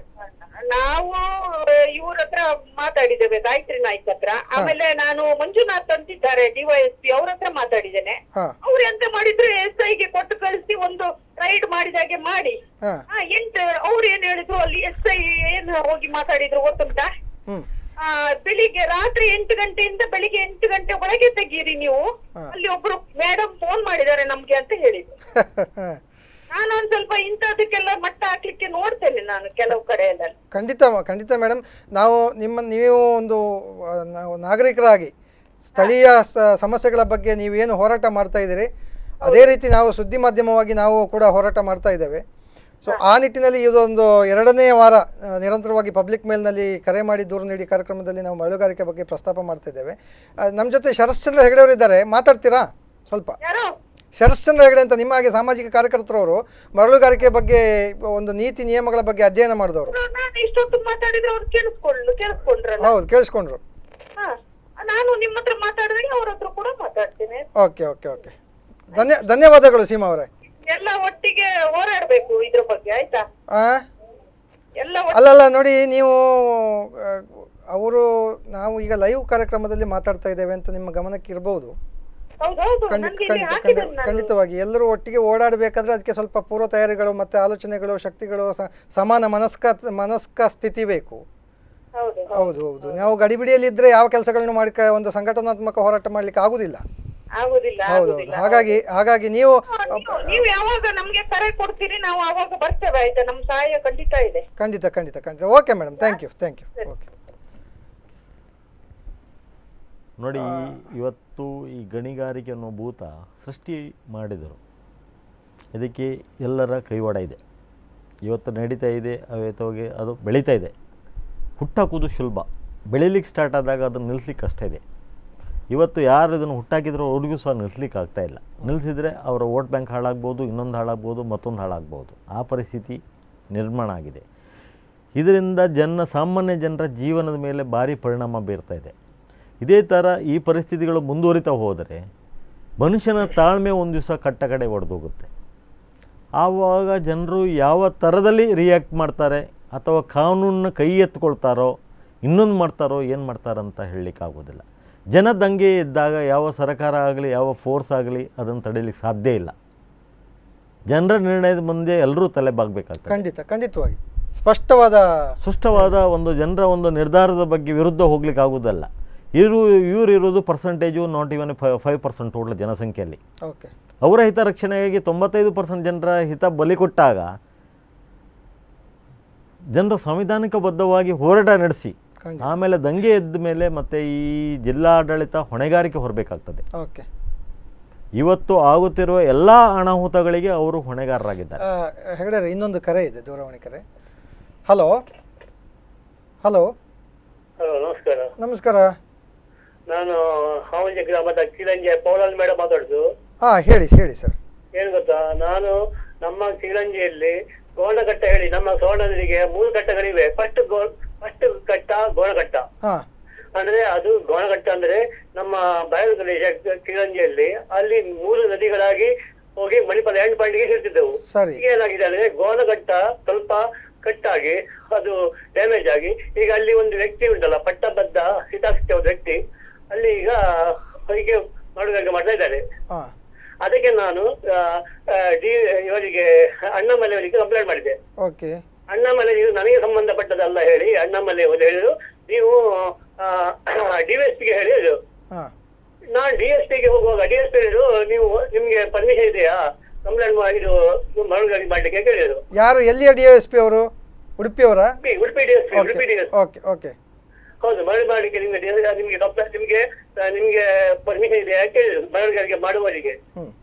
ಆಗ ಹೇಳಿದ್ರು, ನಮ್ಗೆ ಮರಳಿಗೆ ಮಾಡ್ಲಿಕ್ಕೆ ಮೇಡಮ್ ಅವ್ರಿಗೆ ಪರ್ಮಿಷನ್ ಕೊಟ್ಟಿದ್ದಾರೆ ವೈಭವಲ್ಲಿ, ಅಂದ್ರೆ ಬಾಯಿ ಮಾತಿನಲ್ಲಿ ಹೇಳಿದ್ರು, ಬಾಯಿ ಮಾತಿಯಲ್ಲಿ. ಹಾಗೆ ನಾನು ಬಾಯಿ ಮಾತಿಯಲ್ಲಿ ಹೇಳುವಾಗ ನಾನು ಹೇಳಿದೆ, ಬಾಯಿ ಮಾತಿಯಲ್ಲಿ ಒಂದು ಪರ್ಮಿಷನ್ ಕೊಡ್ಲಿಕ್ಕೆ ಸಾಧ್ಯ ಉಂಟಾ? ಅದು ಯಾವಾಗಲೂ ಒಂದು ರೆಕಾರ್ಡ್ ಆಗ್ಬೇಕು. ಮತ್ತೆ ಲೇಟ್ ಆಗಿ ಅವರಿಗೆ ರೆಕಾರ್ಡ್ ಮಾಡಿ ಉಂಟಲ್ಲ, ಪೂರು ಗ್ರಾಮ ಪಂಚಾಯತ್ ಪೂರು ಗ್ರಾಮದಲ್ಲಿ ಅವರಿಗೆ ಇದು ಸರ್ವೆ ನಂಬರ್ ಹಾಕಿ ಅವರಿಗೆ ರೆಕಾರ್ಡ್ ಮಾಡಿ ಕೊಟ್ಟಿದ್ದಾರೆ. ಅದೇ ಹಾವಂಜೆ ಕಿಳಂಜಿಯಲ್ಲಿ ಕೊಟ್ಟಿಲ್ಲ ಅವರಿಗೆ. ಈಗ ಉಂಟಲ್ಲ ನಮ್ಮ ಗೋಣಘಟ್ಟ ಹೇಳಿದ್ರೆ ಫಸ್ಟ್ ಅದು ಗೋಣಘಟ್ಟ ನಮ್ಮ ಕೃಷಿ ಕೃಷಿ ಭೂಮಿ ಯಾವುದರಿಂದ ಗೋಣಗಟ್ಟ ಹಿರಿಯರು ಕಟ್ಟಿದ್ದು. ಗೋಣಗಟ್ಟ ಅಂದ್ರೆ ಕೋಣ ಒಂದೊಂದು ಬಲಿ ಕೊಟ್ಟು ಅಲ್ಲಿ ಗೋಣಗಟ್ಟ ಮಾಡಿ ಜನರಿಗೆ ಅಲ್ಲಿ ಆಹಾರಕ್ಕಾಗಿ ಅದು ಕೃಷಿ ಮಾಡಿದ ಅದು ಒಂದು ವಿಷಯ. ಕೃಷಿ ಮಾಡ್ಲಿಕ್ಕೆ ಇಂಪಾರ್ಟೆಂಟ್. ಈಗ ಅವರು ಅಲ್ಲಿ ಒಬ್ಬ ಪಟ್ಟಭದ್ರ ಹಿತಾಸಕ್ತಿ ಉಂಟಲ್ಲ, ರಾಜಕೀಯ ಕೈವಾಡದಿಂದ ಈಗ ಮರಳುಗಾರಿಕೆ ಬಿಂದಾಸಾಗಿ ಮಾಡ್ತಾ ಇದ್ದಾರೆ. ಈಗ ಅವರು ಬೇರೆ ಕಡೆಯ ದಾಖಲೆಗಳನ್ನ ತಗೊಬಂದು ನಿಮ್ಮ ಗೋಣಘಟ್ಟದಲ್ಲಿ ಮರಳುಗಾರಿಕೆ ಮಾಡ್ತಿದ್ದಾರೆ ಅಂತ ಹೇಳ್ತಾ ಇದ್ರಿ ನೀವು? ಹೌದು, ಬೇರೆ ಕಡೆಯ ದಾಖಲೆ ತಗೊಂಡು ಅವ ಗೋಣಘಟ್ಟದಲ್ಲಿ ಕೀಳಂಜಿಯಲ್ಲಿ ಮಾಡ್ತಾ ಇದ್ದಾನೆ. ಅವನಿಗೆ ಸಿಕ್ಕಿದ್ದು ಪರ್ಮಿಷನ್ ಉಪ್ಪೂರು ಗ್ರಾಮದದ್ದು, ಆದ್ರೆ ಇಲ್ಲಿ ಮಾಡುದು ಹವಣಿ ಗ್ರಾಮದಲ್ಲಿ ಹಲ್ಕ ಮಗ. ಹೇಗೆ ಇದು ನೋಡಿ ಸ್ಥಳೀಯ ಸಂಸ್ಥೆ ನಿಜವಾಗಿ ತುಂಬಾ ಬೇಸರದ ವಿಷಯ. ನನಗೆ ತುಂಬಾ ಹೃದಯ ಉಂಟಲ್ಲ, ನಮ್ಮ ಹಿರಿಯರು ಎಷ್ಟು ಕಷ್ಟ ಮಾಡಿ ಗೋಣಘಟ್ಟ ಕಟ್ಟಿದ್ದಾರೆ, ಮತ್ತೆ ಕೃಷಿ ಭೂಮಿ ಮಾಡ್ಬೇಕು ಹೇಳಿ ಅವರು ತುಂಬಾ ಪ್ರಯತ್ನ ಮಾಡಿ ಈಗ ಗೋಣಘಟ್ಟ ಕಟ್ಟಿದ್ದಾರೆ. ಈಗ ಅವರಿಗೆ ನಮ್ಮ ಡಿ.ಸಿ ಅವರು, ನಾನು ಎಷ್ಟು ಅವರಿಗೆ ರಿಕ್ವೆಸ್ಟ್ ಮಾಡಿದ ಡಿ.ಸಿ ಅವರು, ನೀವು ಅವರಿಗೆ ಹೇಳಿ, ಯಾರಿಗೆ ಗಣಿಗಾರಿಕೆ ಹೇಳಿದ್ರೆ ಗಣಿಗಾರಿಕೆ ಉಂಟಲ್ಲ ಹಣ ಎಲ್ಲ ತಗೊಂಡು ಅವರಿಂದ ಉಂಟಲ್ಲ ನೀವು ಮಾಡಿ, ನಾವಿದ್ದೇವೆ ಹಿಂದೆ ಅಂತ ಹೇಳಿ ನನಗೆ ಉಂಟಲ್ಲ, ನನಗೆ ಅವರು ಇದು ಬ್ಲಾಕ್ ಮೇಲ್ ಮಾಡ್ತಾ ಇದ್ದಾರೆ ಹಲ್ಕ ಮಕ್ಕಳು, ಗೊತ್ತಾ? ಓಕೆ ಈ ಬಗ್ಗೆ ಶರಶ್ಚಂದ್ರ ಹೆಗಡೆ ಅವರು ನಮ್ಮ ಸಂಪನ್ಮೂಲ ವ್ಯಕ್ತಿ ಇದ್ದಾರೆ, ಅವರು ನಿಮಗೆ ಮಾಹಿತಿ ನೀಡ್ತಾರೆ. ನೋಡಿ ಇವರೇ, ಮುಂಚೆ ಹೀಗೆಲ್ಲ ಮಾಡಿದಾಗ ತುಂಬಾ ಬೇಸರ. ಈಗ ನಮ್ಮ ದೇಶದ ವಿಷಯದಲ್ಲಿ ನಾನು ತುಂಬಾ ನನಗೆ ಜವಾಬ್ದಾರಿ ಇದೆ. ನಾನು ಸಹ ಒಬ್ಬ ನಾಗರಿಕ ವ್ಯಕ್ತಿ. ಹೀಗೆಲ್ಲ ಮಾಡಿ ಸರಿಯಲ್ಲ. ನಿಜವಾಗಿ ಮಾಡುವುದ್ರೆ ಅವರು ಉಂಟಲ್ಲ ಸರಿಯಾಗಿ ಕಾನೂನುಬದ್ಧವಾಗಿ ಮಾಡ್ಬೇಕು. ಹೀಗೆ ಮಾಡುದು ನಾನು ಒಪ್ಪಿಕೊಳ್ಳೋದೇ ಇಲ್ಲ. ನೋಡಿ, ಆಕ್ಚುಲಿ ಹಿಂದೆ ಸ್ಥಳೀಯ ಸಂಸ್ಥೆಯಿಂದ ಅನುಮತಿ ಪಡೆದು ಆಮೇಲೆ ಮೈನ್ಸಿನವರು ಲೈಸೆನ್ಸ್ ಕೊಡ್ತಾಯಿದ್ರು. ಆವಾಗ ಸ್ಥಳೀಯ ಸಂಸ್ಥೆಗೆ ಒಂದು ಸಣ್ಣ ಮಟ್ಟದ ಹಿಡಿತ ಆ ಮೈನ್ಸ್ ಎಲ್ಲಿ ಗಣಿಗಾರಿಕೆ ಮಾಡ್ತಾರೆ ಅವ್ರ ಮೇಲೆ ಇತ್ತು. ಇಲ್ಲದೆ ಹೋದರೆ ನೆಕ್ಸ್ಟ್ ಈ ವರ್ಷದಲ್ಲಿ ಅವರು NOC ಕೊಡ್ತಾ ಇಲ್ಲ ಇತ್ತು.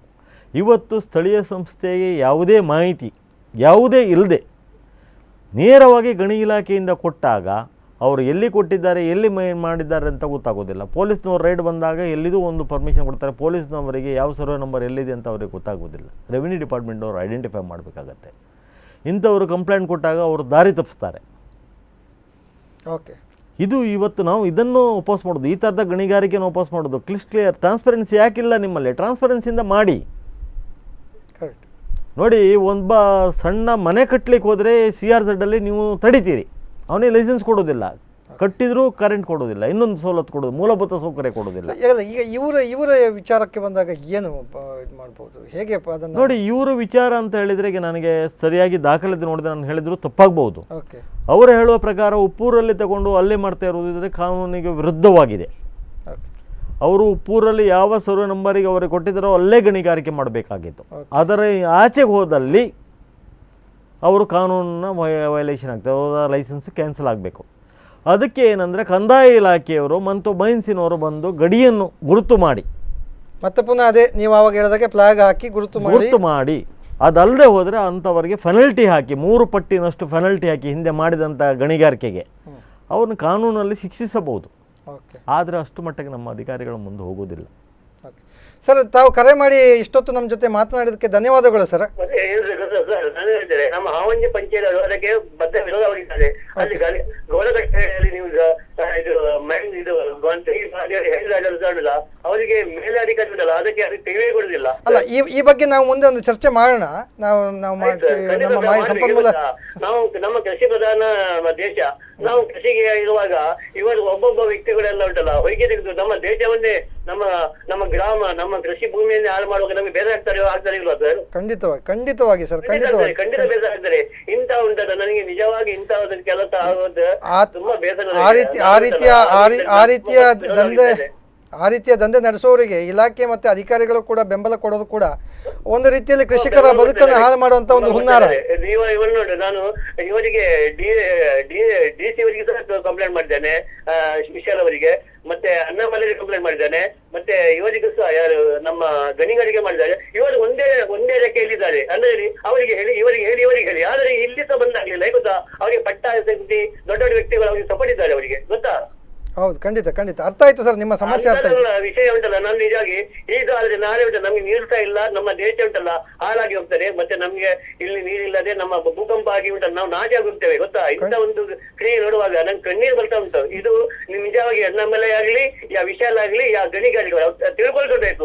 ನಾನು ಇದು ನಿಮ್ಗೆ ಹೇಳುವಂತಲ್ಲ, ಇದು 2 ವರ್ಷದ ನಂತರ ಹೇಳುದು ವಿಷಯ. ನಾನು ಖಂಡಿತ ವೈಜ್ಞಾನಿಕವಾಗಿ ನೀವು ಹೇಳ್ತಾ ಇರೋದು 100ಕ್ಕೆ 110ರಷ್ಟು ಸತ್ಯ. ಆದ್ರೆ ಇದೇ ರೀತಿ ಮಾಡ್ಬೇಕಿಲ್ಲ, ಹೀಗೆ ಎಲ್ಲ ದಂಧೆ ಮಾಡಿದ್ರೆ ನಮ್ಮ ದೇಶ ಉಳಿಯುವುದಿಲ್ಲ, ನಮ್ಮ ಭೂಮಿ ಉಳಿಯುವುದಿಲ್ಲ. ಇದೇ ರೀತಿ ಮುಂದುವರೆದ್ರೆ ಖಂಡಿತ ಧನ್ಯವಾದಗಳು ಸರ್. ನಮ್ಮ ಜೊತೆಗೆ ಇಷ್ಟೊತ್ತು ಮಾತಾಡಿ ಮುಂದಿನ ಭವಿಷ್ಯದ ಬಗ್ಗೆ ನೀವು ನಮ್ಮ ಜೊತೆಗೆ ಹಂಚಿಕೊಂಡಿದ್ರಿ. ಧನ್ಯವಾದಗಳು. ಮತ್ತೊಮ್ಮೆ ನಿಮ್ಮ ಜೊತೆ ಮಾತಾಡೋಣ ಸರ್. ಸರ್, ಈಗ ನಾವು ಒಂದು ಸಣ್ಣ ವಿರಾಮವನ್ನು ತಗೊಳ್ಳೋಣ, ಆಮೇಲೆ ನಮ್ಮ ಚರ್ಚೆಗಳನ್ನು ಮುಂದುವರಿಸೋಣ. ವೀಕ್ಷಕರೇ, ನಾವೀಗ ಒಂದು ನಮ್ಮ ಕಾರ್ಯಕ್ರಮ ಮುಂದುವರಿತದೆ. ಅದಕ್ಕಿಂತ ಮೊದಲು ಒಂದು ಸಣ್ಣ ವಿರಾಮ. ನಮಸ್ಕಾರ.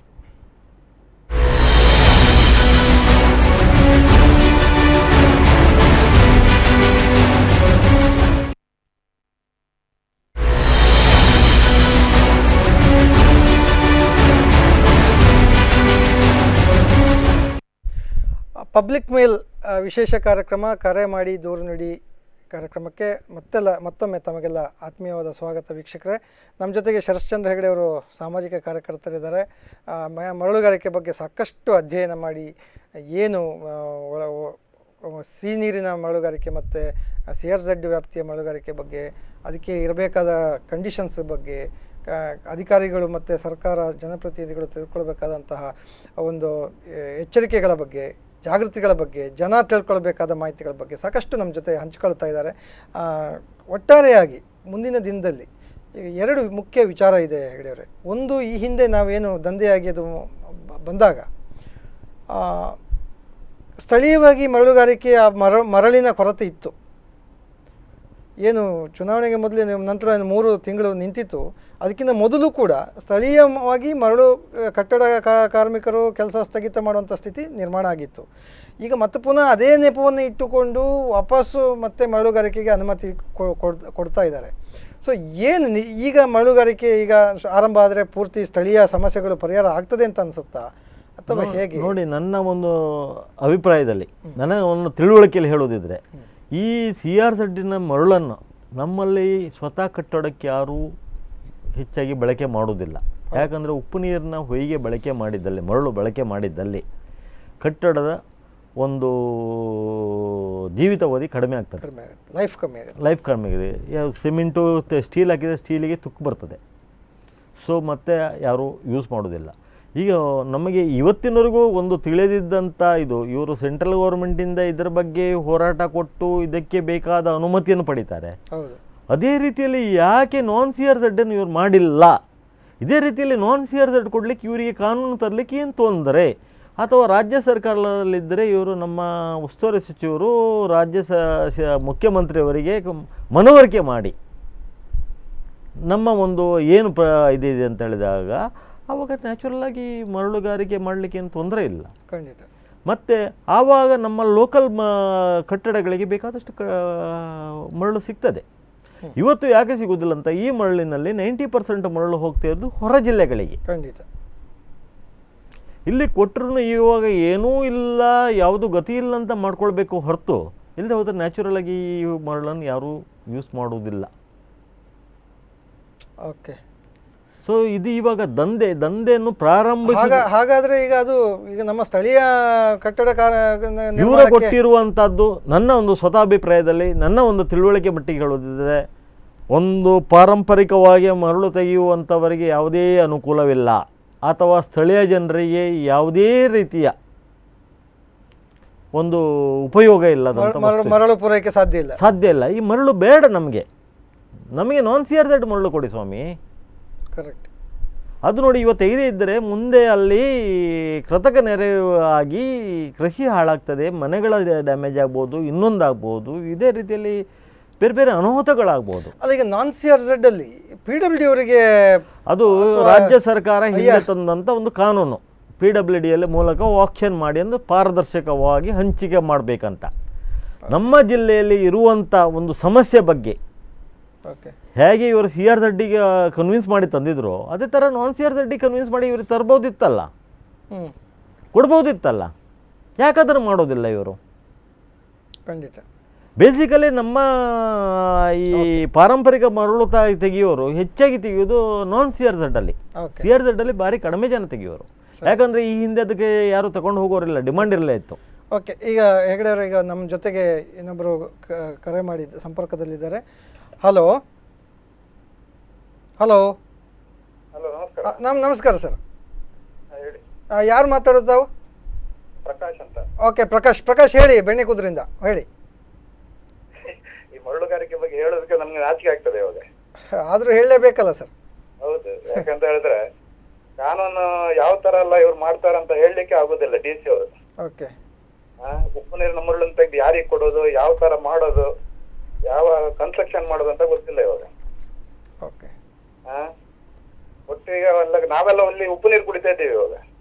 ಬೆಣ್ಣೆಕುದ್ರಿನಲ್ಲಿ ಬೆಣ್ಣೆಕುದ್ರು, ಆಲಿಕೋಟೆ, ಮತ್ತೆ ಉಪ್ಪಿನಕೋಟೆ, ಮಾಬುಕಳ ಪೂರ ಓಕೆ ಎಲ್ಲ ಊರಲ್ಲೂ ಉಪ್ಪು ನೀರು ಕುಡಿತಾ ಇದ್ದೀವಿ ಇವಾಗ. ಇದೇ ತರ ನಡೆದ್ರೆ ಇನ್ನು ಸದ್ಯದಲ್ಲಿ ಇನ್ನು ಉಪ್ಪು ನೀರು ಸದ್ಯ ಸಿಗುದಿಲ್ಲ ಅಂತ ನಮ್ಗೆ. ಹೆಗ್ಡೆರ ಏನು ಹೇಳ್ತೀರಿ? ನೋಡಿ, ನಾರ್ಮಲ್ ಆಗಿ ಈ ಮರಳು ತೆಗೆದಾಗ ಅಂತರ್ಜಲ ಕುಸಿತ ಕಾಣ್ತದೆ. ಅಂತರ್ಜಲ ಕುಸಿತಗೊಂಡಾಗ ನಮ್ಮಲ್ಲಿ ಈ ವರಸೆ ನೀರಿನಲ್ಲಿ ಚಪ್ಪೆ ನೀರು ಬರೋದು, ಹೊಳೆ ಕಡೆಯಿಂದ ನೀರು ಬಂದಾಗ ಉಪ್ಪು ಬರೋದು. ಹೊಳೆ ಬಾವಿಯಿಂದ ಡೆಪ್ತ್ ಹೋದಾಗ ಆಟೋಮೆಟಿಕ್ ಆಗಿ ನಿಮಗೆ ನೀರು ಹರಿದು ಬರುವಾಗ ಉಪ್ಪು ನೀರು ಬರೋ ಸಮಸ್ಯೆ ಬಂದೇ ಬರುತ್ತದೆ. ಈ ಕುಡಿಯೋ ನೀರಿಗೂ ಸಮಸ್ಯೆ ಆಗುತ್ತದೆ, ಅಲ್ಲಿ ಇರುವ ತೋಟ ತೊಡುಗೆಗಳಿಗೂ ಸಮಸ್ಯೆ ಆಗುತ್ತದೆ. ಇದೇ ಸಮಸ್ಯೆಗಳು ಹಿಂದೆ ನೀಲಗಿರಿ ಮರ ನಟ್ಟು ಹೊಯ್ಗೆ ತೆಗೆದು ಕೋಲಾರ ಇವತ್ತು ಬರ್ಡ್ ಆಗಿದೆ, ತುಮಕೂರು ಬರ್ಡ್ ಆಗಿದೆ. ನಮ್ಮ ಕಣ್ಮುಂದೆ ಇರುವಾಗಲೂ ನಾವು ಅದೇ ತಪ್ಪನ್ನು ಪುನಃ ಪದೇ ಮಾಡ್ತಾ ಇದ್ದೀವಿ ಇಲ್ಲಿ ಸಹ. ಅದಕ್ಕಾಗಿ ನೀತಿ ನಿಯಮಗಳು ಮಾಡಿರುವುದು ಆ ಒಂದು ಅಂತರ್ಜಲ ಮಟ್ಟ ಕಾಪಾಡಲಿಕ್ಕಾಗಿ 3 ಮೀಟರು ಅಂತ ಮಾಡಿರುವಂಥದ್ದು ಜಲಮಟ್ಟದಿಂದ. ಇದು ಅದರಿಂದ ಹೆಚ್ಚಿಗೆ ಹೋದಾಗ ಈ ರೀತಿ ಸಮಸ್ಯೆಗಳು ಉಂಟಾಗ್ತದೆ. ಪ್ರಕಾಶ್ ಅವರೇ, ಈಗ ನಿಮ್ಮ ಬೆಣ್ಣೆಕುದ್ರು, ಮಾಬುಕಳ, ಉಪ್ಪಿನಕೋಟೆ, ಹಾಲಿಕೋಡಿ ಅಲ್ಲೆಲ್ಲ ಈ ಸಮಸ್ಯೆ ಬಂದಾಗ ಈ ಉಪ್ಪು ನೀರು ಕುಡಿಯೋ ಜನ ಏನು ಮಾತಾಡ್ತಾ ಇಲ್ವಾ? ಅಲ್ಲ, ಮಾತಾಡ್ತಾ ಇದ್ದಾರೆ. ಮಾತಾಡಿದ್ರೆ ಅದೇ ಹೇಳಿದ್ರಲ್ಲ, ಅವ್ರು ಆವಾಗ ಉದಯ್ ಅವರು ಹೇಳಿದ ಬೈಕಾಡಿ ಉದಯ್ ಅವರು ಹೇಳಿದಾಗೆ ಏನಾದ್ರೂ ಮಾಡಿದ್ರೆ ನಿಮ್ಮ ಮೇಲೆ ಕ್ರಮ ಜರುಗಿಸ್ತೀವಿ ನಾವು ಅಂತ ಹೇಳ್ತಾ ಇದ್ದಾರೆ. ನಾನು ಹೇಳುದು ಮತ್ತೆ ಪುನಃ ಅದೇ ಉದಯ್ ಅವರಿಗೆ ಹೇಳಿದ್ದನ್ನೇ ನಾನು ನಿಮಗೆ ಹೇಳಬೇಕಾದ ಪರಿಸ್ಥಿತಿ ಬಂದಿದೆ. ಪ್ರಕಾಶ್, ಸಂಘಟಿತ ಹೋರಾಟ ನಿಮಗೆ, ಯಾಕಂದ್ರೆ ನಿಮ್ಮ ಅಸ್ತಿತ್ವ ಉಳ್ಕೊಳ್ಳೋದು ಬಹಳ ಮುಖ್ಯ. ನಮ್ಗೆ ಇವಾಗ ಮತ್ತೊಂದು ಇದು ತೊಂದರೆ ಆಗಿದೆ ಅಂದ್ರೆ ನಮ್ಮ ಮೀನುಗಾರಿಕೆ ಪೂರಾ ತೊಂದರೆ ಆಗಿದೆ ಇವಾಗ. ಮತ್ತೆ ನೋಡಿ, ನಿಮ್ಮ ಸಂಪಾದನೆಗೂ ಕೂಡ ಕಲ್ಲು ಬಿದ್ದಿದೆ ಈಗ. ಹೌದೌದು. ಸೊ ಈ ಬಗ್ಗೆ ನೀವು ಸ್ವಲ್ಪ ಎಚ್ಚರಿಕೆ ವಹಿಸಿ, ನೀವು ನಿಮ್ಮ ಮೀನುಗಾರರ ಕುಟುಂಬದ ಜೊತೆ ಆದರೂ ಒಂದು ಚರ್ಚೆ ಮಾಡಿಕೊಂಡು ಏನು ಮಾಡಬೇಕು. ನಮಗೆ ನಮ್ಮ ಅನಾದಿ ಕಾಲದ ನಮ್ಮ ತಾತ ಮುತ್ತಾತರ ಕಾಲದಿಂದ ಬೆಳ್ಕೊಂಡು ಬಂದಂಥ ಒಂದು ವೃತ್ತಿ ಜೀವನ ಅದು. ಆ ವೃತ್ತಿ ಕಸುಬನ್ನು ಉಳಿಸ್ಕೊಳ್ಳಿಕ್ಕೆ ಏನು ಮಾಡಬೇಕು ಅನ್ನೋದ್ರ ಬಗ್ಗೆ ನಿಮ್ಮಲ್ಲಿ, ನಿಮ್ಮ ಸಮುದಾಯದ ಸಾಕಷ್ಟು ಹಿರಿಯ ಜನ ಇದ್ದಾರೆ. ಉಡುಪಿ ಜಿಲ್ಲೆಯಲ್ಲಿ ಇದ್ದಾರೆ, ದಕ್ಷಿಣ ಕನ್ನಡ ಜಿಲ್ಲೆಯಲ್ಲೂ ಇದ್ದಾರೆ. ನಿಮ್ಮ ಮೀನುಗಾರ ಸಮುದಾಯದ ಬಹಳ ಅತ್ಯಂತ ದೊಡ್ಡ ಮುಖಂಡರು. ರಾಜಕೀಯ power, political power, financial power ಎಲ್ಲದೂ ಇದ್ದವರು ಇದ್ದಾರೆ. ಅವರಲ್ಲಿ ಹೇಳಿದಾಗ ಅವ್ರು ಹೇಳ್ತಾರೆ, ನೀವಾಗೆ ಹೋರಾಟ ಕೊಡಿ ಇದಕ್ಕೆ, ನಾವೇನ್ ಮಾಡ್ಲಿಕ್ಕೆ ಆಗ್ತದೆ ಅಂತ ಕೇಳ್ತಾ ಇದ್ದಾರೆ. ಅಲ್ಲ, ಅವರ ಆಶೀರ್ವಾದ ತಗೊಂಡು ನೀವು ಮುಂದೆ ಹೋದ್ರೆ ನಾವು ಸುದ್ದಿ ಮಾಧ್ಯಮದವರು ಮತ್ತೆ ನಮ್ಮಂತ ಸಮಾನ ಮನಸ್ಕರು ನಿಮ್ಮ ಜೊತೆಗೆ ಸೇರ್ಕೊಂಡು ನಿಮಗೆ ಬೆಂಬಲ ಕೊಡಬಹುದು. ನೀವು ಈ ತರ ಒಂದು ಅರೇಂಜ್ಮೆಂಟ್ ಮಾಡಿರೋದು ಸ್ಪಂದನ ವಾಹಿನಿ ತುಂಬಾ ಒಳ್ಳೆಯ ಕಾರ್ಯಕ್ರಮ ಇದು. ಖಂಡಿತವಾಗಿ ಇದು ಬಾರಿ ಒಂದು ಒಳ್ಳೆಯ ಪ್ರೋಗ್ರಾಮ್ ಆಗಿದೆ ನಮ್ಗೆ. ಓಕೆ, ಅಲ್ಲ, ನಮಗೆ ಕೇವಲ ಒಂದು ಕಾರ್ಯಕ್ರಮ ಆಗೋದು ಮುಖ್ಯ ಅಲ್ಲ ಪ್ರಕಾಶ್. ನಮಗೆ ಆ ಮಾಹಿತಿಗಳನ್ನ ಪಡ್ಕೊಂಡು ನಮ್ಮ ಸಮಸ್ಯೆಗಳ ಪರಿಹಾರಕ್ಕೆ ಹೋರಾಟ ಮಾಡೋದು ಕೂಡ ಅಷ್ಟೇ ಮುಖ್ಯ ಆಗ್ತದೆ. ಆವಾಗ ಆ ಕಾರ್ಯಕ್ರಮಕ್ಕೆ ಅರ್ಥ ಬರ್ತದೆ ಅಂತ ನಮ್ಮ ಭಾವನೆ. ಮತ್ತೆ ನಮ್ದು ಸಹಕಾರ ಕೊಡ್ತೀವಿ ನಾವು. ಖಂಡಿತ. ನಮಗೆ ನೋಡಿ, ನೀವು ಮೀನುಗಾರರು, ನೀವು ಮೀನು ಹಿಡಿಯೋದು ಹೇಳಿಕೊಡ್ಬೇಕು, ಮೀನು ಮಾಡಿ ಹಿಡಿದು ಕೊಡೋದಲ್ಲ. ಆವಾಗ ಮಾತ್ರ ಜನ ಬದುಕಲಿಕ್ಕೆ ಶುರು ಮಾಡ್ತಾರೆ, ಬದುಕಲಿಕ್ಕೆ ಕಲಿತಾರೆ. ನೀವು ಮೀನು ಹಿಡಿದು ಕೊಟ್ಟಷ್ಟು ದಿವಸವು ನಾವು ತಿಂತಾ ಇರ್ತೇವೆ, ನೀವು ಹಿಡಿದು ಕೊಟ್ಟಿಲ್ಲ ಅಂದಾಗ ನಾವು ಬಿಟ್ಟು ಬಿಡ್ತೇವೆ.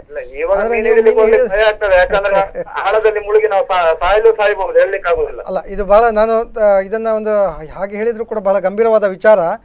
ಈ ಬಗ್ಗೆ ನಾವು ಚರ್ಚೆ ಮಾಡೋಣ. ಪ್ರಕಾಶ್, ಕರೆ ಮಾಡಿ ತಮ್ಮ ಮಾಹಿತಿಗಳನ್ನ, ಅಭಿಪ್ರಾಯನ ಹಂಚಿಕೊಳ್ಳೋದಕ್ಕೆ ಧನ್ಯವಾದಗಳು ಸರ್. ಈಗ ನೋಡಿ, ಎಲ್ಲ ಕಡೆ ಬಹಳ ಪ್ರಭಾವಶಾಲಿ ಸಮಾಜ ಇದ್ದಾಗಲೂ ಕೂಡ ಈ ಮಾಫಿಯಾಕ್ಕೆ ಒಂದು ಹೆದರುವಂಥ ಸ್ಥಿತಿ. ಅಧಿಕಾರಿಗಳು, ಇದು ಆ ಸಮಾಜ ಈ ಸಮಾಜ ಅಂತಲ್ಲ, ಇದು ಒಂದು ಮಾಫಿಯಾಗಿ ಪರಿವರ್ತನೆ ಆಗಿದೆ. ಮಾಫಿಯಾಗಿ ಪರಿವರ್ತನೆ ಆದಾಗ ಎಲ್ಲರೂ ಹೆದರಬೇಕಾಗ್ತದೆ. ಜನಜೀವನ ಅಸ್ತವ್ಯಸ್ತ ಆಗ್ತಾ ಇದೆ. ಇವತ್ತು ಅಲ್ಲಿನ ಜನಜೀವನದ ಗೋಳು ಕೇಳುವರಿಲ್ಲ ಆಗಿದೆ. ರಸ್ತೆಯಲ್ಲಿ ತಿರ್ಲಿಕ್ಕೆ ಹೆದರಿಗೆ ಆಗ್ತದೆ. 20 ಚಕ್ರದ ವಾಹನ ಬರುತ್ತೆ, 16 ಚಕ್ರದ ವಾಹನ ಓಡಾಡ್ತದೆ, ಎಲ್ಲಿನವನು ಏನು, ಆ ಥರ ಪರಿಸ್ಥಿತಿ ಆಗಿದೆ ಇವತ್ತು. ಮನೆ ಹತ್ತಿರದಲ್ಲಿ ರಾತ್ರಿ ನಿದ್ದೆ ಮಾಡುವಾಗಿಲ್ಲ, ಅಷ್ಟು ಶಬ್ದಗಳು. ಓಕೆ, ಇನ್ನೊಂದು ಕರೆ ಇದೆ. ಹಲೋ, ನಮಸ್ತೆ. ಯಾರು ಮಾತಾಡೋದು? ಎಲ್ಲಿಂದ ಮಾತಾಡ್ತಿರೋದು?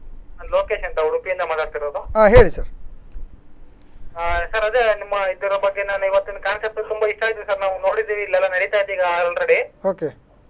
ತುಂಬಾ ಈಗ ನೀವು ಈ ತರ ಜನಸಂದರ್ಶನ ಮಾಡಿ ಇದರಿಂದ ಆದಷ್ಟು ಮಾಹಿತಿನ ಕಲೆಕ್ಟ್ ಮಾಡಿ ಎಲ್ಲರಿಗೂ ಕೂಡ ಮನಮುಟ್ಟ ಹತ್ರ ತಿಳಿಸ್ಕೊಡ್ತಾ ಇದ್ದಾರೆ. ನಿಮ್ಮ ಈ ಪ್ರಯತ್ನಕ್ಕೆ ನಾನು ತುಂಬಾ ಥ್ಯಾಂಕ್ಸ್ ಹೇಳ್ತಾ ಇದ್ದೀನಿ ಮೊದಲಾಗಿ. Thank you very much sir. ಈಗ ಏನು ನೀವು ಈ ತರ ಸಂದರ್ಶನ ಮಾಡಿ ಇದ್ರ ಬಗ್ಗೆ ಎಲ್ಲ ತಿಳಿಸ್ಕೊಟ್ಟು ನಾಳೆ ದಿನ ಈಗ ನಡೀತಾ ಇರುವಂತ ಎಲ್ಲಾ ನಿಮ್ಮ ಈ ಅಕ್ರಮ ಸಾಗಾಣಿಕೆ ಆಗ್ಲಿ, ಅದರಿಂದ ಜನಗಳ ಮೋಸೋತ್ತರಾಗ್ಲಿ ಅಥವಾ ಇಲ್ಲಿ ನಡೀತಾ ಇರೋ ಅಕ್ರಮಗಳನ್ನ ತಡೆಗಟ್ಟಕ್ಕೊಂದು ಸೌಕರ್ಯ ಮಾಡ್ಕೊಡ್ತಿದ್ದಾರೆ ಸರ್. ಅದಕ್ಕೆ ನಾನು ತುಂಬಾ ಆಭಾರಿಯಾಗಿದ್ದೆ ನಿಮಗೆ. ಖಂಡಿತವಾಗಿ ನ್ಯಾಯಯುತವಾದ ಸಾಮಾಜಿಕ ಅಭಿವೃದ್ಧಿ ನಮ್ಮ ಚಿಂತನೆ. ಸ್ಪಂದನ ವಾಹಿನಿ ಯಾವತ್ತೂ ಆ ನಿಟ್ಟಿನಲ್ಲಿ ಕೆಲಸ ಮಾಡ್ತದೆ ಲೋಕೇಶ್. ಸರ್ ನಾನು ಇಲ್ಲಿ ಉಡುಪಿ ಮಣಿಪಾಲ್ ಪ್ರೆಸ್ ಅಲ್ಲಿ ವರ್ಕ್ ಮಾಡ್ತೇನೆ ಸರ್. ಓಕೆ ಹೇಳಿ, ಮುಂದುವರ್ಸಿ. ಹಲೋ ಹೇಳಿ ಲೋಕೇಶ್ ಹೇಳಿ. ಹಲೋ ಕೇಳ್ತಾ ಇದೆ ಹೇಳಿ. ಹಲೋ ಕೇಳ್ತಾ ಇದೆ. ನೀವು ಶರಶ್ಚಂದ್ರ ಹೆಗಡೆ ಅವ್ರ ಹತ್ರ ಮಾತಾಡ್ತೀರಾ? ಶರಶ್ಚಂದ್ರ ಹೆಗಡೆ ಅವ್ರ ಜೊತೆ ಮಾತಾಡ್ತೀರಾ? ಹೇಳಿ. ನಮಸ್ಕಾರ ಲೋಕೇಶ್ ಅವರೇ. ನೋಡಿ, ಇವತ್ತು ಈ ಮರಳುಗಾರಿಕೆ ಅನ್ನೋದು ನಿಮ್ಮ ಸಮಸ್ಯೆ ಅಲ್ಲ, ಇಡೀ ಜಿಲ್ಲೆಯ ಸಮಸ್ಯೆ. ಇದು ಬೆಳೀತಾ ಹೋದರೆ ಮುಂದೆ ಒಂದು ದಿವಸ ನಮಗೆ ಕುಡಿಯೋ ನೀರು ಇಲ್ಲದೆ ಇರ್ಬೋದು, ಅಥವಾ ಕೃಷಿ ಭೂಮಿಯಲ್ಲಿ ಯಾವುದೇ ಕೃಷಿ ಮಾಡಲಿಕ್ಕೆ ಸಾಧ್ಯ ಆಗದಿದ್ದ ಮಟ್ಟದವರೆಗೂ ಬೆಳೆಯಬಹುದು. ಹೌದು ಸರ್. ಈಗ ಎಲ್ಲ ಇದರಲ್ಲೂ ಕೂಡ ನಡೀತದೆ. ಈಗ ನೋಡಿ, ಕರ್ನಾಟಕದಲ್ಲಿ ಕುಡಿಯೋ ನೀರಿಗೆ ಎಷ್ಟು ಬರ ಬಂದಿದೆ ನೋಡ್ತಾ ಇದ್ದೀರಾ. ಅದೇ ಬರ ನಾಡ್ದು ಇನ್ನೊಂದು 10 ವರ್ಷದಲ್ಲೋ 5 ವರ್ಷದಲ್ಲೋ ಉಡುಪಿ ಜಿಲ್ಲೆಯಲ್ಲಿ ಬರಬಹುದು.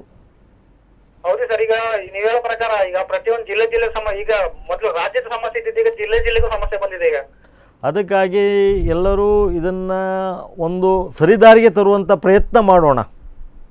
ಹೌದು ಸರ್. ನಿಮ್ಮ ಜೊತೆ ನಾವು ಯಾವಾಗಲೂ ಕೈ ಜೋಡಿಸ್ತೀವಿ ಸರ್. ಆದಷ್ಟು ನಮ್ಮ ಕಡೆಯಿಂದ ಆದಷ್ಟು ಯೂತ್ಸ್ ಎಲ್ಲ ಏನಿದೆ ಸಪೋರ್ಟ್ ಮಾಡ್ತೇವೆ, ಬೆಂಬಲ ಕೊಡ್ತೇವೆ. ಅದಕ್ಕೋಸ್ಕರ ನಿಮ್ಮ ಬೆಂಬಲಕ್ಕೆ ಧನ್ಯವಾದಗಳು ಲೋಕೇಶ್. ನಮ್ಮ ಜೊತೆ ಇಷ್ಟೊತ್ತು ನಿಮ್ಮ ಒಳ್ಳೆಯ ಅಭಿಪ್ರಾಯಗಳನ್ನು ನಮ್ಮ ಜೊತೆ ಹಂಚಿಕೊಂಡದಕ್ಕೆ. Okay, thank you. ಹೇಳಿದೆ. ಈಗ ನೋಡಿ, ನಮಗೀಗ ಒಳ್ಳೆ ಒಂದು ಈ ಕಾರ್ಯಕ್ರಮದ ಬಗ್ಗೆ ಮತ್ತು ಏನು ಅನಾಹುತಗಳ ಆಗುವ ಸಂಭವ ಇದೆ, ಅದರ ಬಗ್ಗೆ ಒಂದು ಒಳ್ಳೆಯ ಚಿಂತನೆಗಳನ್ನು ನಾವು ಮಾಡಲಿಕ್ಕೆ ಸಾಧ್ಯ ಆಗಿದೆ ಅಂತ ಈ ಕರೆಯಿಂದ ಅನಿಸ್ತಾ ಇದೆ. ನೋಡಿ, ನಾವು ಮೀಡಿಯಾದವರು ನಿಮ್ಮ ಧರ್ಮ ಪ್ರಕಾರ ಮಾಡ್ತಾ ಇದ್ದೀರಿ. ಜನ ಎಚ್ಚರಿಕೆ ಮಾಡೋದು ಮೀಡಿಯಾದ ಒಂದು ಕರ್ತವ್ಯ ಕೆಲಸ.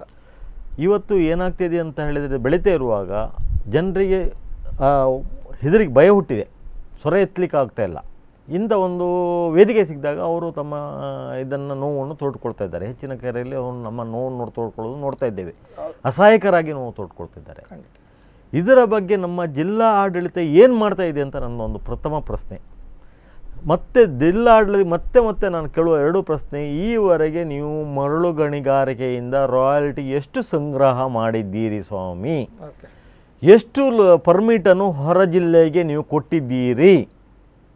ಇನ್ನು ಮುಂದೆ ಮಾಡಲಿಕ್ಕೆ ಎಷ್ಟು ಮರಳು ತೇಲಿಗೆ ತಾವು ಅನುಮತಿ ನೀಡಿದ್ದೀರಿ? ಅದರಿಂದ ಎಷ್ಟು ರಾಯಲ್ಟಿ ಕಲೆಕ್ಷನ್ ಆಗ್ತದೆ?